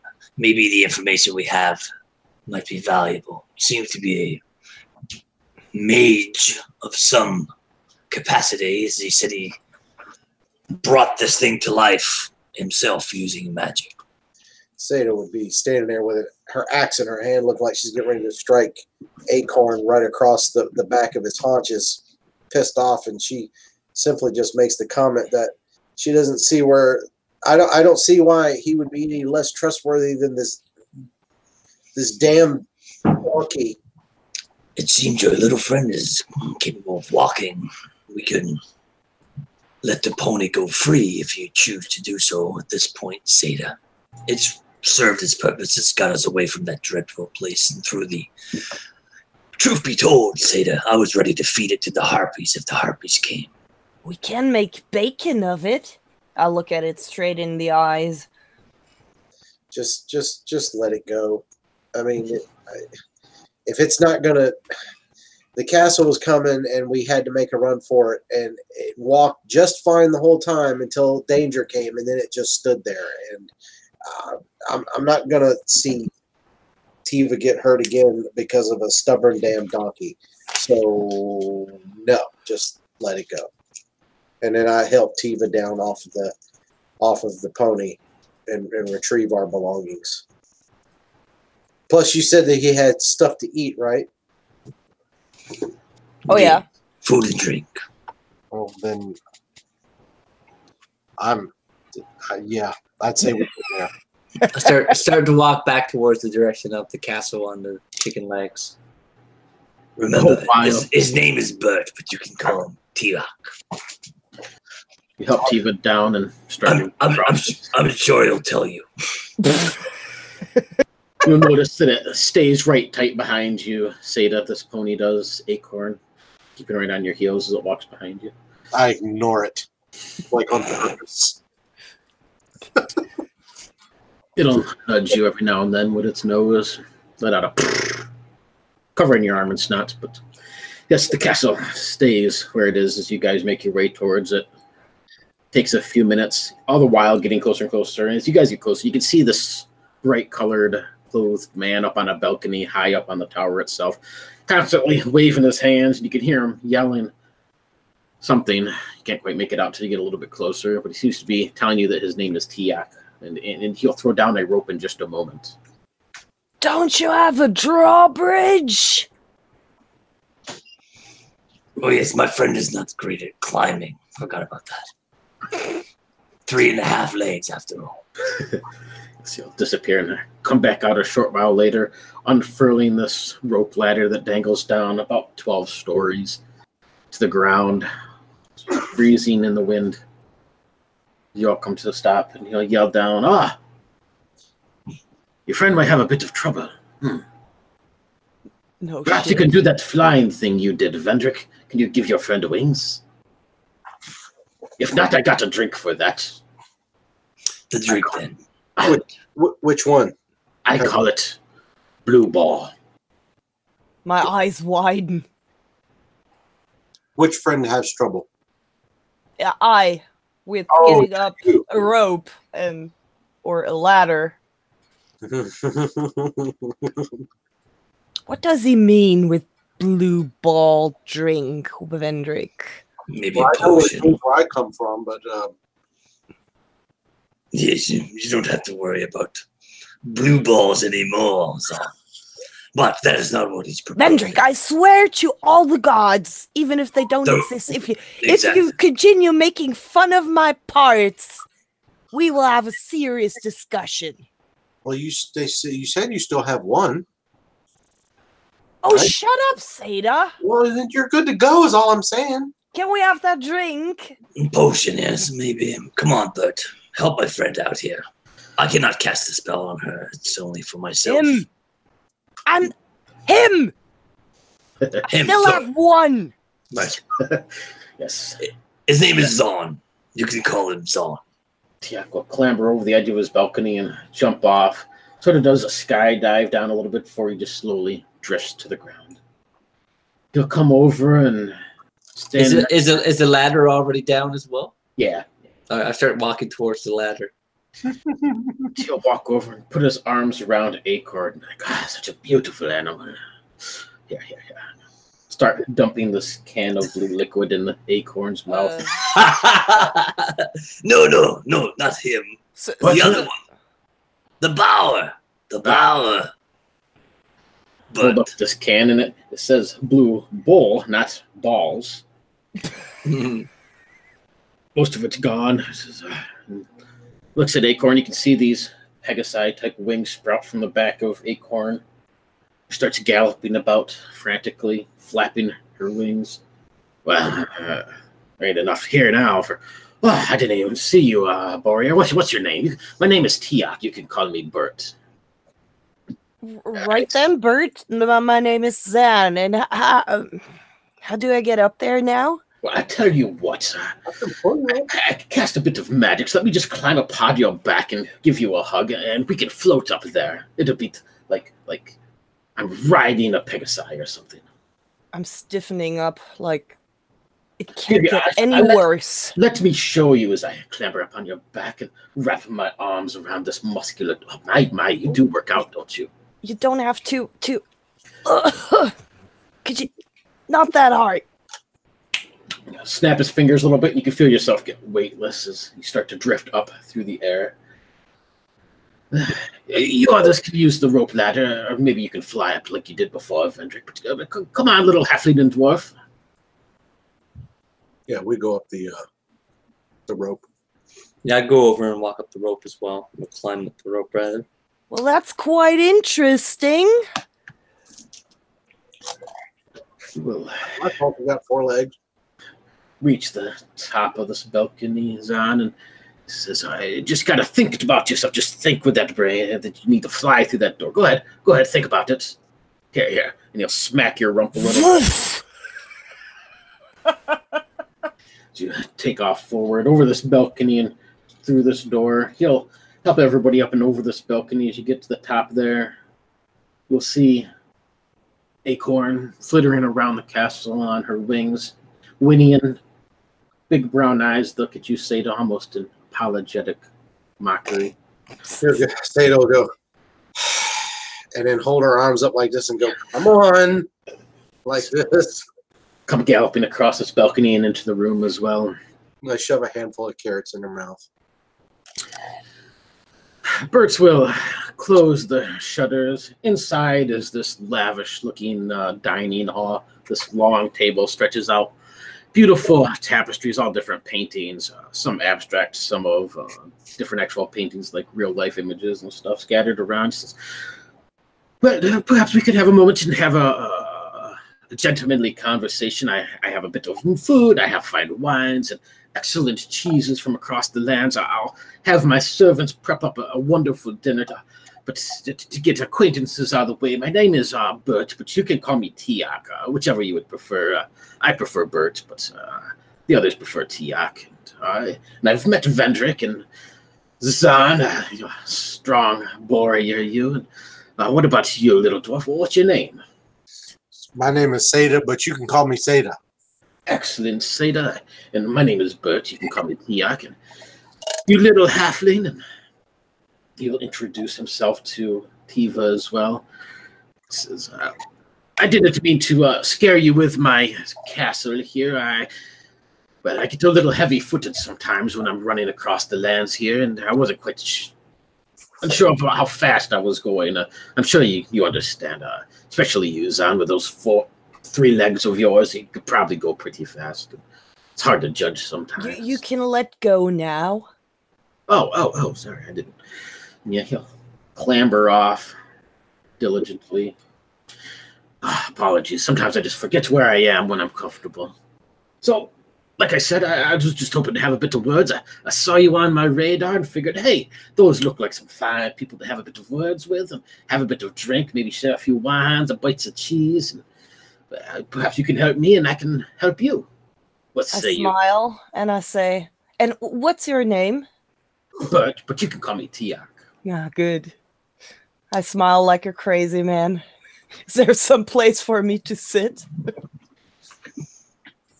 I don't have chairs for boys, but you could sit on your haunches. Just be careful. Your testicles look a little rough. I stop smiling, but I sit down. Bert said he was looking for some lizards dressed in shiny armor. Yes, that's indeed. And he'll look around and you see these little monkeys clamber up and over out of trees and behind tapestries. Some of them carrying plates. They're all dressed. It's sort of like a tuxedo-y looking thing. Carrying plates of cheese and bottles of wine and glasses. They all begin setting the table quickly, chittering about, clambering across, laying out all sorts of good, tasty morsels and drinks, filling your cups with chilled wines, layering cheeses and crackers and dried meats on your plates. My eyes are taking in all of their movements, and they're getting a gauge of what their capacity is. Interesting little helpers you have there, Bert. I trained them all myself. Each one days and weeks with. And would you like to know their names? I can name them all for you. Oh, okay. The bird. So you were looking for those shiny armor lizards, right? Yes, you see. Yes. They traveled across the plains here maybe a week and a half ago, and I stopped, had a few words. We shared a bit of drink and some wines, and well, they traded me a few bottles of this exorbitant liquid, best things I've had in a lifetime. And well, we made a few deals, and I believe they forgot to return a few things, but I looked to buy a bit more of this goods that they had, and I was hoping perhaps you've seen them in crossing. What do you mean they forgot to give you or leave something?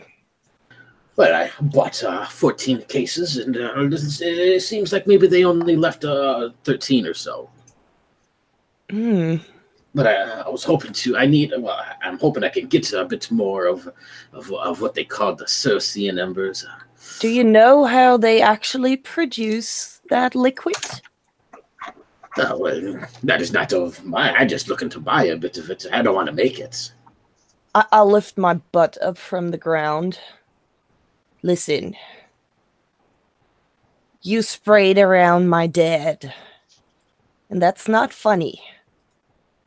They take the beauty out of the people on whom they cast their magic. And that's not all. They kill them if they can, apparently, because they killed my dad and they cut off his tail. So this... Oh, dear. Well, what one person does to get something doesn't make a difference. It's not my fault that they took your father's tail. You might not have known, but you should stay away from that. No, I need to get it. Or I'm hoping to procure a bit more of this. But, well, go ahead. You can eat up, and perhaps we can talk about this. But at least your friend said you were traveling to the Great Tree. Perhaps we can offer you a bit of a ride.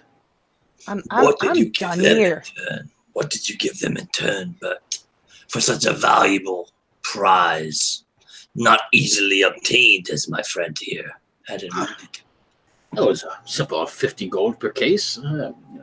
They cut me a deal buying it in bulk, but it seems I've used most of what I have, and I need. I'm hoping to procure a bit more of this stuff. Yes, you've said this already, but of which you've upset my friend dearly.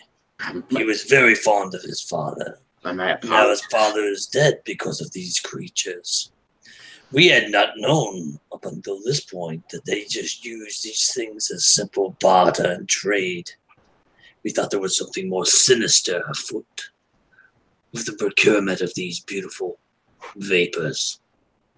Socian vapors, you call them? Circean embers, yes. That's what they called them, and what I've come to call them as well. Excellent little potions make you feel just relaxed, like a state of nirvana, and beautiful. But, I'm just hoping I need to get a bit more of this stuff, of course. My sincerest apologies, Zahn, for your father. I wish I was a priest of all power to bring him back to you. I most certainly would. I seek to help whatever people I can. And, well, I'm just hoping to find these creatures and get a bit more of this COC numbers that I need. What were these creatures, but how do you know the ones you encountered are the same as the ones we encountered? Do their species participate in this collection of beautiful vapors, or is it a select group? Do you have this information? For we do not. I wish I knew. Well, 12 of them in total. One that called himself Hypnus, but Hicks, technically. He had a lot sort of sounds in his speech. I didn't quite understand what he was saying most of the time, but he had a hard time pronunciating my name too. He often called me instead of Bert, but well, I don't know what kind of, they're just lizard folk. I don't know what breed they are. Perhaps they were some sort of gecko for all I know. How long did you have your interactions with them, but? A week and a half now, 10 days to be exact. And how long has it been since we had our encounter with them? Zahn, any recollection? Again, time is not something I'm easily keep track of these days. Probably a week ago. 1, 2, 3, 4. It'd be about 5 to 6 days ago. Yeah. It seems we would have come across them after your encounter, but I'll leave it up to Zahn and Seda if they want to tell them where exactly we had crossed paths with them. Seda is pretty much, she's at the table with the cheese and the crackers, just looking like Christmas morning just dawned. And she kind of looks back at everyone while they're talking. it would appear that the timelines are such that he indeed did not use your father, for he had encountered these creatures before the creatures had encountered your fathers on. So be easy on Bert. Still, Tiak. there are other we are no fathers. longer friends, are we? My friends call me Tiak, not Bert. But my name is Bert, but you can call me Tiak. Very well. Tiak. And I say it with a bit of venom on my tongue. You notice more and more of these little monkeys come to visit you, Seda. Some sitting on your lap, a couple on your shoulder. They particularly like to be petted behind the ears and scratched on their tails. They're like little monkeys, you said? Yep, those little monkeys. She's probably enjoying the hell out of that then, to be perfectly honest with you. And is probably feeding them crackers and stuff like that while she eats. Or over there with, I don't know what Tiva would be doing. Probably grabbing a snack too, but yeah. So, but you have traveled here from afar, you said. We are looking to leave this place and to find ourselves back to Sigil. We're looking for a portal, and we're led to believe that there might be one in the ancient oak just yonder. Do you know such a portal, Bert? Oh, indeed. Yggdrasil is loaded with portals. Portals to homeworld, portals to the realms, and to the wasted blast lands, and to the skies beyond the limits, to Sigil, to the abyss, to chaos and automata. There's portals everywhere in Yggdrasil. Depends on what you're looking for and where you wish to go. Sigil, as I said. We're looking to go home to Sigil, but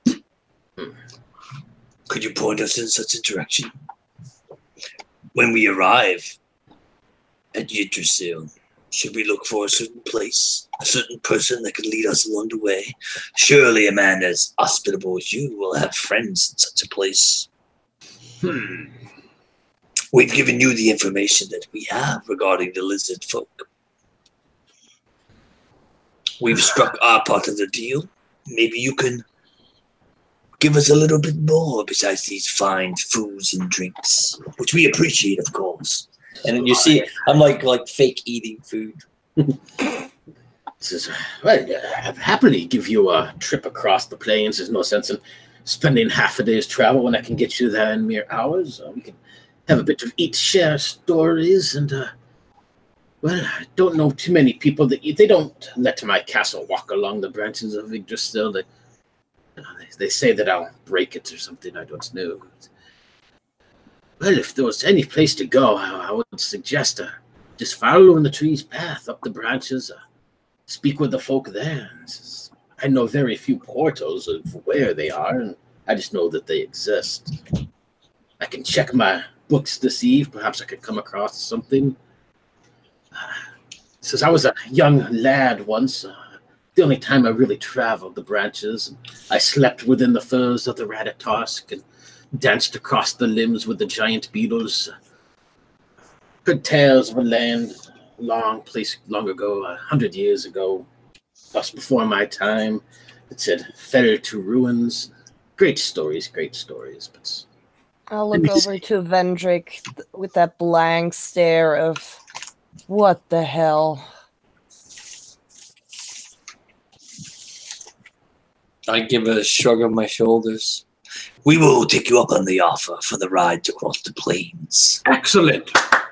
You can feel the whole castle shift for a second, lift up, and then the trembling as it starts to move.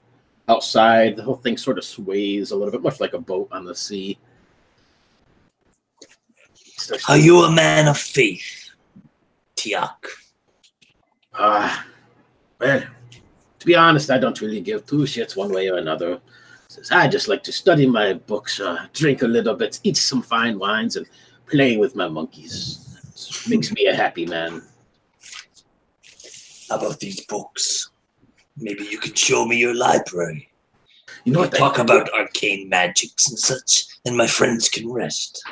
You know what I could use is you see, I'm searching for from people. These shiny lizard-like folk. They have these excellent little potions. CC numbers, they call them. Have you seen them? So he's got some form of amnesia or short-term memory loss, apparently. He says, I purchased a few cases, perhaps a week and a half ago. And, well, I need to get a bit more of this stuff. It's making me a bit antsy. Oh, it's a drug, that is it. Makes you feel good, you said. Oh, no. It's like a very fine wine, you know. You have an excellent wine and your tummy quakes a little bit and quivers inside. Did you not remember my friend Zon telling you how the stuff is procured? How innocent individuals are raped of their beauty through some magical, foul magics. Some are left decrepit, some are left even worse, dead. Ah, that's very sad, but as you know from one mage to another, that our magics come with a price. I mean, it's just the way it goes, right, Vendrick? Brothers, right? Me and you. I do understand the sacrifices that must be made sometimes to procure power. And it matters not to me that people I do not know or do not care for are sometimes left less than. I only care about one thing, and that is getting back safely to my order. Yes, you were headed to Renee's. That's correct, right? That is not correct. No, I have not resided on that place for a long time, but how did you know I resided there at all? I did not say it in our speech. I can hear it in your accent. I laugh. I do not have an accent, but... That's exactly what one who doesn't recognize their accent would say. What are you about, Bert? There's something more to you, Tiak. This is not a chance happenstance that we've come across each other in this random place. Yes, I woke up this morning and there you were, bleeping on my radar, and I was like, hey, those fine folk might know where to find the shiny guys with the 60 numbers. I woke up my monkeys, I was like, my monkeys came to life, and I traveled across these plains and scouted you out. And I was hoping perhaps you could lead me in the right direction, but I'm happy to have fine drink and fine food. Your friend seems to be enjoying my monkeys as much as I, and at least give you a quicker trip across these plains. You can thank me when we're done. It's no need, no bother off my back. Very good, but then I thank you for your kind generosity. Ah, don't mention it. Don't mention it. And yes, I worry not about Zahn's father or any others. These creatures come for my beauty, however, and then we will have a problem. Again, that look from my side. And I actually turn my back to them. And I start chewing on some food. I would have only said that if I was no longer in the earshot or immediate company of yourself. Okay. I was trying to like lure him away so you guys could have some peace and quiet away from his craziness, try to get a sense of where it was derived from. Do I get a sense that he has some form of like short-term memory loss where he's repeating himself, saying the same things over and over? Seems to be he's on a bit of something, yeah. Like he's a bit of a tweaker. Yeah, you'll see as he gets this long sticked pipe out and starts packing it full of this sort of very sweet smelling tobacco, puffing on that slowly. Would this be the embers or this something other than? But this is the finest tobacco in all of Renee's. Again, with the Renee's. You've been there then. My home planet, our home prime world. Only once. Years ago, I was just a small lad. Back when I was traveling the branches of Yggdrasil, I slept with a Ratatosk. Did you know that? Napped in their nests. I rode atop the blackened shell of the beetles. It's quite a trip. And followed the path through. It's a wasted land now, but some excellent tobacco that they got there. Well, I've procured a bit of it.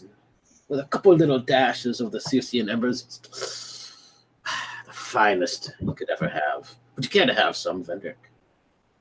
It could remind me of home. It's been a long time. If I had feelings still, it might stir up something in me, but sadly I will pass.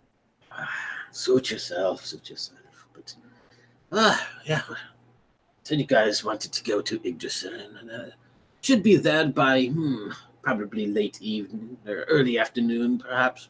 Maybe tomorrow morning, not quite sure. Depends on how fast we get moving in my castle here, but please make yourselves at home.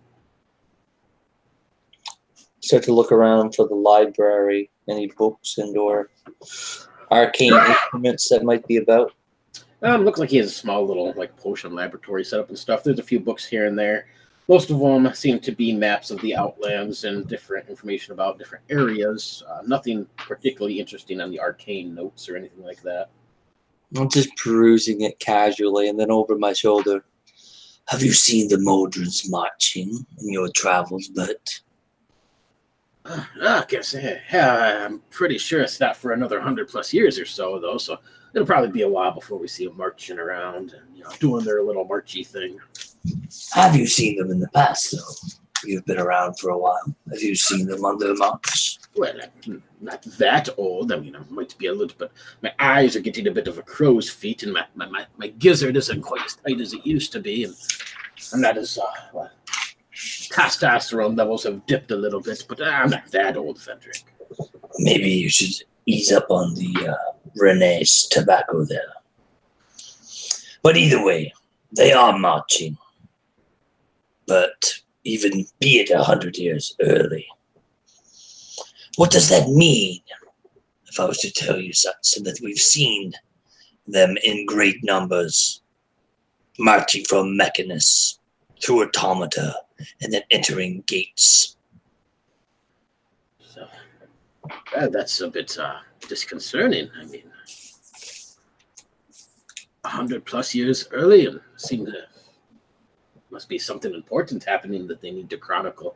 That's why they say they go on this march, so that they can chronicle and map the Outlands and take record of the changes and notes of what's happened here and there and wherever, and perhaps something big is in order if they're already marching 1 by 1 and 2 by 2 across the plains, Outlands.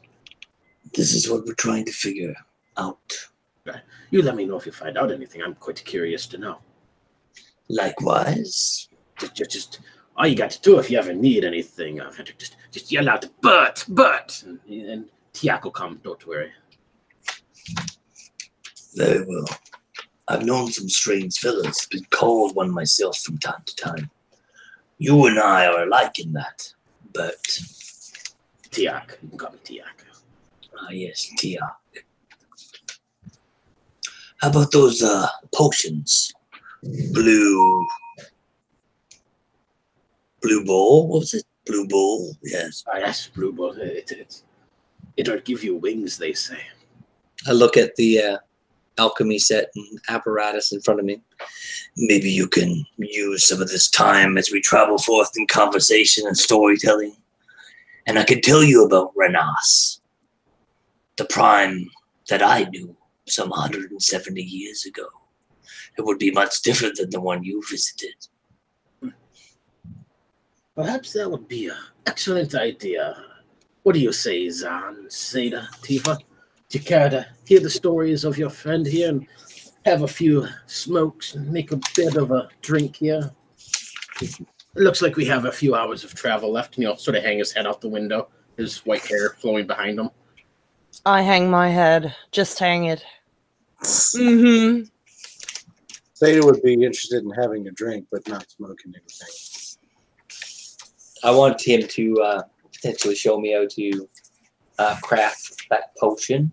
And I go into full detail of my origin story about the ancient race of the reptilian bipedal monstrosities that rose up from their long slumber, and pretty much it created the extinction of all the human race that existed on that planet, and how the children of the god Uther, the battle father, had went home in their death, and many were denied access.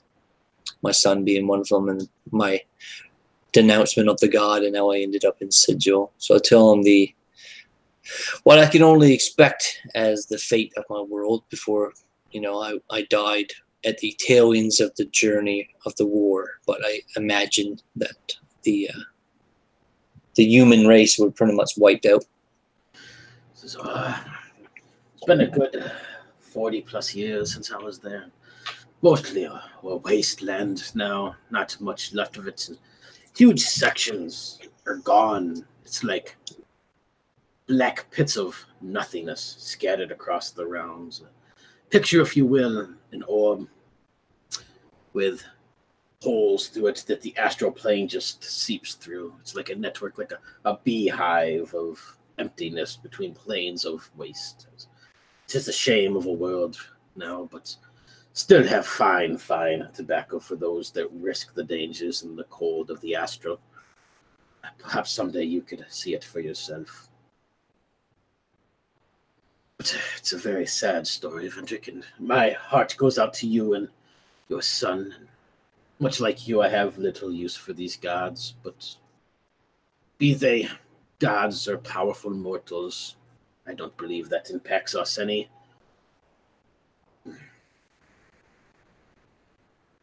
Excellent story.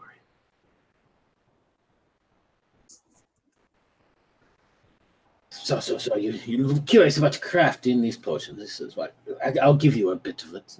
He'll hand you this small box with all these different vials. Show you, step by step. There should be enough in there, I'm going to say, to create 3 potions of fly. It's very careful. Get the mixtures a bit wrong, and it's what you would call a death potion, and you don't want that. That would not be good, Vendor.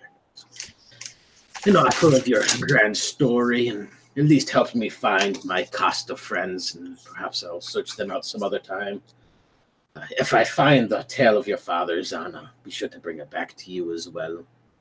I imagine it's a bit jerkified now, and probably not the greatest, but maybe a bit of a key. I'll make you a keychain of it, if that makes better. I'll walk away. I'll walk away to a distant table and sit there.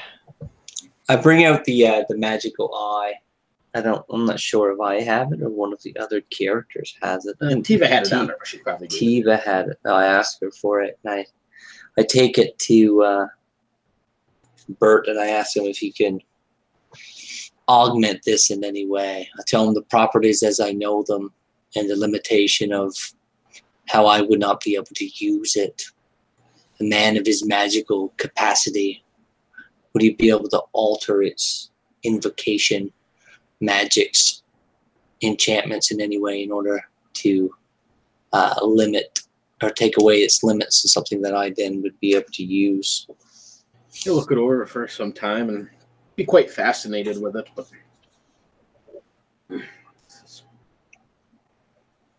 oddly, looks to be out of the realm of my experience. That happens very rarely, Vendrick. Quite skilled in my studies, but whatever crafted this or whomever looks to be what you would call a flesh grafter or a conjurer of quite immense power. I might be able to come up with something, but it would take a grand amount of research, and we're quite close to the train now and should be stopping here shortly. So without a good weeks of time, I can't come up with something that quickly. So if you wish to leave it with me, perhaps, but you should hold tight to this if it's something you treasure. It is something I treasure, and I do thank you for looking at it, but it will be coming with me in my group. Thank you for your time, and again for all of your hospitality. A skilled conjurer, flesh grafter should be able to make quick work of this. That's without my without range of my things. I'm more of an illusionist and transmogrifier, if you will. I like to change things from one thing to another, like potions and this castle and the monkeys, things like that.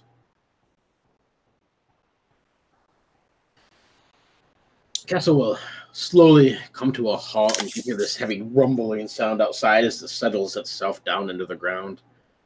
If you look outside, you can see the forest beyond and this massive world ash that just hangs above you underneath a canopy now.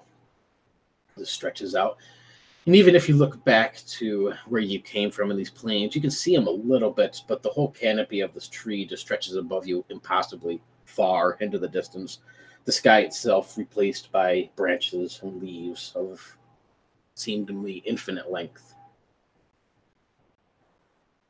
It says, well, it has been wonderful speaking with you folks. Perhaps we can get together again sometime. And like I said, if you ever need anything, just yell out for Tiak, and I might appear if I hear you. I don't have the best hearing anymore, but hopefully you'll find what you're looking for, and I'll find what I'm looking for, and perhaps we can meet again and share stories and pet spider monkeys, and perhaps I can ride upon your back again, Zahn. That was freeing to hold on to such girth like you. I grab Acorn's bridle and just turn around. Says, you don't need to jump from the balconies onto you. If you step over the stairs there, the stairs will lead you right out the front door. It's a little bit easier. I turn around again and I just stare again for a door. He just smiles. Oh, this is... Don't say you didn't like it too, Zahn. And I walk very quickly. Does Acorn, for once, listen? Oh, yeah. He's rolling for that. Oh, god damn it. Yes. Acorn follows along, munching on a carrot. Quite content with herself at the moment. Let's get out of here. I'd sneak some cheese into my one of my sacks and follow along. Tasty cheeses. Yes. The monkeys will sort of follow a Congo line behind you, Seda, Hawk, clambering to try and get last bits of attention, but you notice that they don't go down the stairs. They stop at the stairwell. Sad faces and chirps. Them. I stop and turn and like reach over and try and pet as many of them as I can real fast on the way. Seda. Okay, I'm coming. And stomp down the stairs. It was excellent meeting with you, Avenger. Perhaps again sometimes we can share stories, and I hope you find what you're looking for. And I have to thank you for your company. Likewise, but if you ever find yourself in Sigil, look me up. Shattered Temple. Never been there. Heard grand stories of the place. Perhaps someday I'll have to wander through the doors and see what I see. I would suggest you leave your house at home. Yes. I've heard many tales that the Lady of Pain wants to have dinner with me. I think she has a bit of infatuation, but... Oh, in God's name! We hear from very much downstairs. The name is Bert, by the way. Bert. B-U-R-T. But you can call me Tiak. Excellent. I should be going to see if I could find some of my friends. They seem to be wandering the plains with my charming little potions that I'm supposed to be looking. I need a little bit of that stuff again. It seems like I went through most of it a bit quicker than I thought I would. So, excellent. Be gone. Have a good day. And he'll sort of be ushering you out of Vendrick the fastest as he can. Yeah, I'll hurry on out. Yeah, I leave as well. Give him just a curt nod. Don't even exchange a word as I start walking towards the tree. Once all of you exit this castle on leg, you can see it lift up and slowly start plodding the way. If you look over your shoulders, you'll see him at the edge of his balcony. Adios! Be good. Have a good time. And again, don't forget Bert, B-U-R-T. You can call me Tiak if you need anything. And have a good time. Let me know what you find. And just his voice fading away in the distance. TCL TVs.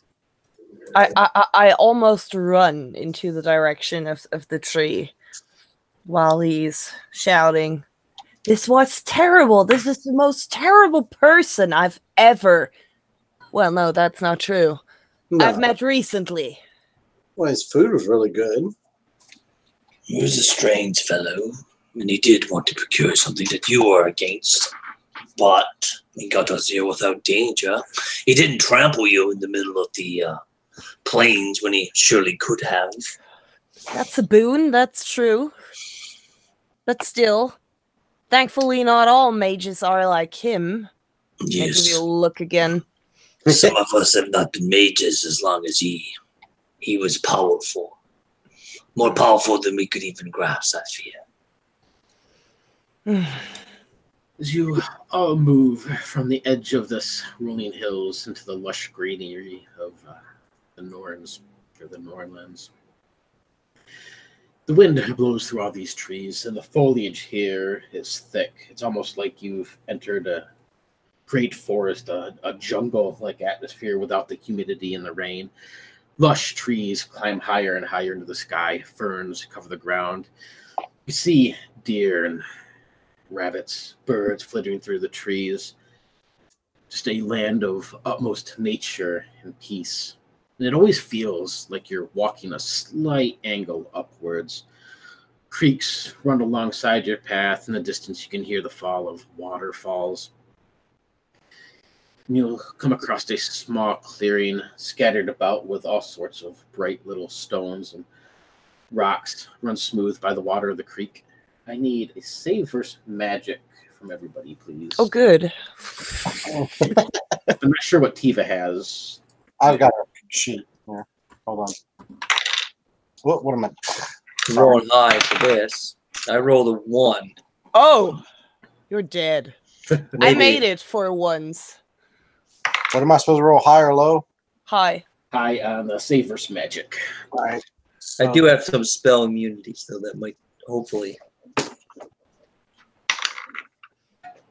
But maybe not. Seda and Tiva actually both made it. Nice. So, Vendrick, as you move through this clearing, you look down, and by your feet, you can see one of these vials that much match the ones that he was looking for, and Zan had before. You've seen it before. It's the one that contains these CC numbers. Shattered across the ground, and right there by your foot is the most beautiful rock you have ever seen. The rest of you looks just like a regular rock, but to you, Vendrick, this is the epitome of rocks, the highest standard of rock that you have ever seen. If there's anything ever to be venerated and treated as a god, it is this rock, surely. Maybe I will bring it back to my temple and show them an example of godhood as it resides in the plains, in this place. I scoop up the rock. How big is it? Just like a pebble? Like a flat? Palm size, like a skipping rock. I just gently, It's not enthrall or anything like that, is it? because I do have some. Nope, it's not a problem. It's just you are absolutely infatuated with this rock. You see Vendrick bend over at the hip and slowly caress this rounded rock.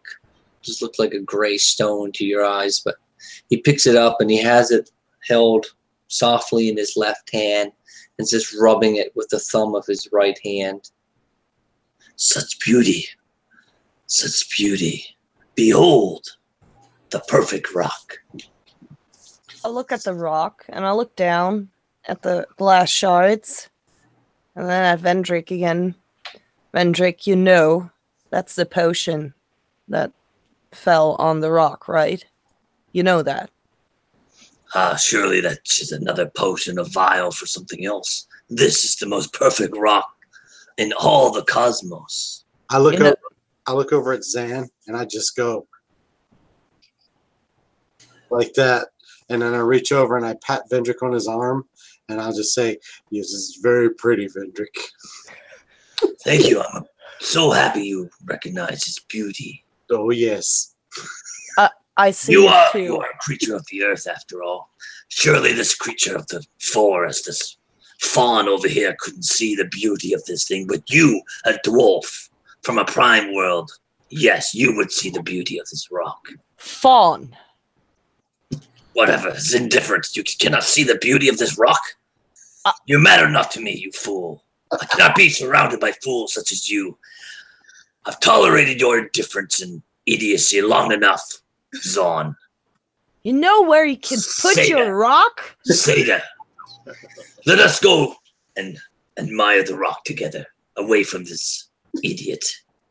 I just spread my arms, shrugging my shoulders as I see them walking off. This is just impossible. Look at the contours here. See how they shape into the underbelly of the rock here? Plus beautiful geometry in this. I look at the rock and then glance up at Zan like, oh my God. The ratios are exquisite. I hold it up into the light. Such a beautiful thing should not be beheld by eyes such as mine. Yes. You should secret it away inside of your pouch. You are right. It should come with me. And I start to put it, but then I pull it back out. No. I cannot put it out of my sight. Such a thing would be sacrilegious. And I know sacrilegious. This rock will stay with me. Well, as it is now. You've got Behold this to beauty. admire at the same time, sweetheart. And then pat him on the shoulder and start pulling him along.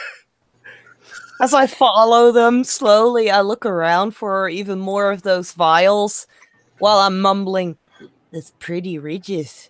So pretty. Sacrilegious." Actually, I tell Vendrick, why don't you get up on Acorn? That way you don't have to pay attention to where you walk, and that way you can focus on your rock.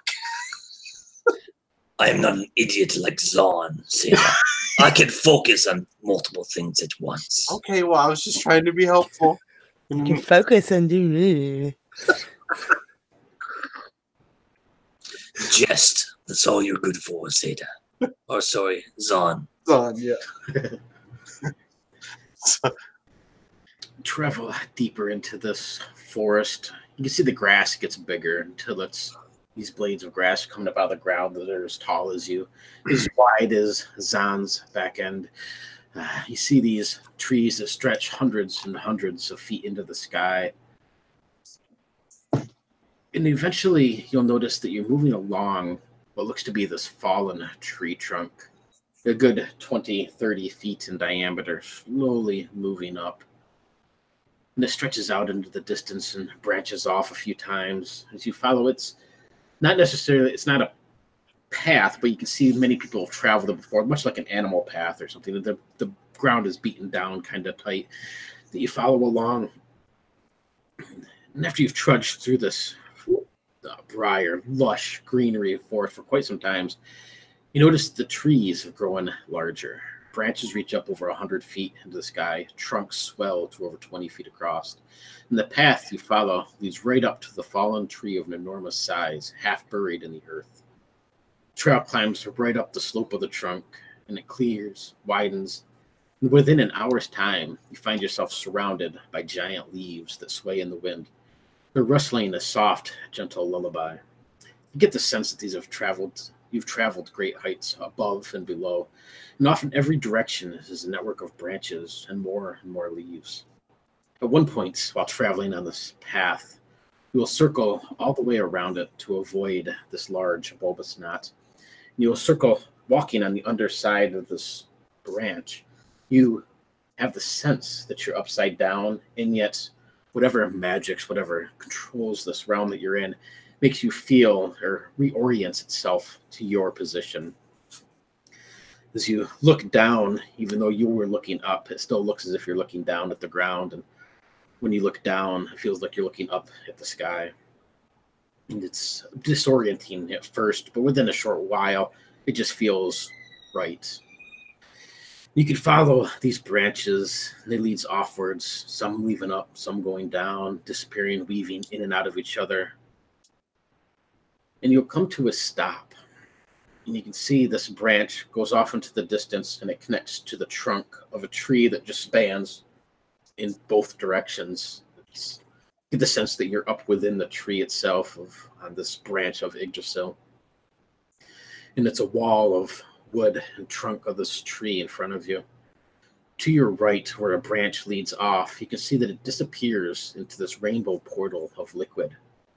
And directly ahead of you, where the tree branch connects to the trunk, maybe a mile, if you had to guess, is what looks to be a small town carved out of the corner of where the branch and the trunk connect.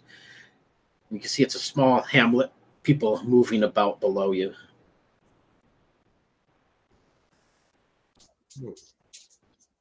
Oh, that looks promising. Oh, that really looks promising. I go a little bit closer to the shiny rainbow portal thing. Do I sense something? You got your portal sense thing. Yes. Your roll. Okay. No. So where it leads to exactly, you don't know. But you get this sense of loss, the sense of beauty, and the sense of despair from it. Well, that's not sigil. Lost beauty and despair. Let's go straight ahead. Let's ask around in the village. And Vendrick, no offense, but be nice. That matters not to me what these people are doing. It only matters that I have this and only this. Yes. Rubbing the rock. Give me a search check, Vendrick. This rock must get back to Sigil safely. There we go. Search check. I failed miserably. 6. Yes, you are too busy focusing on your rock to notice this small inscription that seems to be carved into the trunk next to this portal. You'll notice it next to your feet, Zan, but it just looks like scratch marks. It doesn't really look like anything to you. Just like, so I wouldn't realize it's some kind of script or No. just okay. Like just claw marks, pretty much. Yeah. Zon, find us the right portal. If you do not want me talking to these locals of this village, then 'tis on you to find our way back to Sigil. As long as no one tries to take this from me, they will have no quarry from me. I promise you. I nod slowly, looking at there's Seda. If there's any that try to take this treasure, They will die? by all the false gods, I will strike them down. What the? Zan, you probably would know too. You guys were not enthralled by this thing, but just like everybody else, and every time you've come across it, whoever lays eyes on these things. Oh shit. be Yeah. enthralled. You know what? Vendrick? As important as it is for everyone to see this beauty, imagine 100 village folk coming for your rock. You should really put it away for some time. I could put it with Book. Maybe Yes, Maybe that's a good Book can idea. appreciate its beauty. Maybe. It could not tell me, though, for it does not talk to me anymore. But yes, it would be a great treasure for me to introduce this beautiful rock to Book. It's like Yes. it's like But I cannot. I cannot break my gaze upon it. It I is know the- you can do it. it's like any other great treasure. Sometimes you have to lock them away for a while. Hey, careful, dwarf. I know you've got your eye on it. You've told me such that you saw the beauty in it.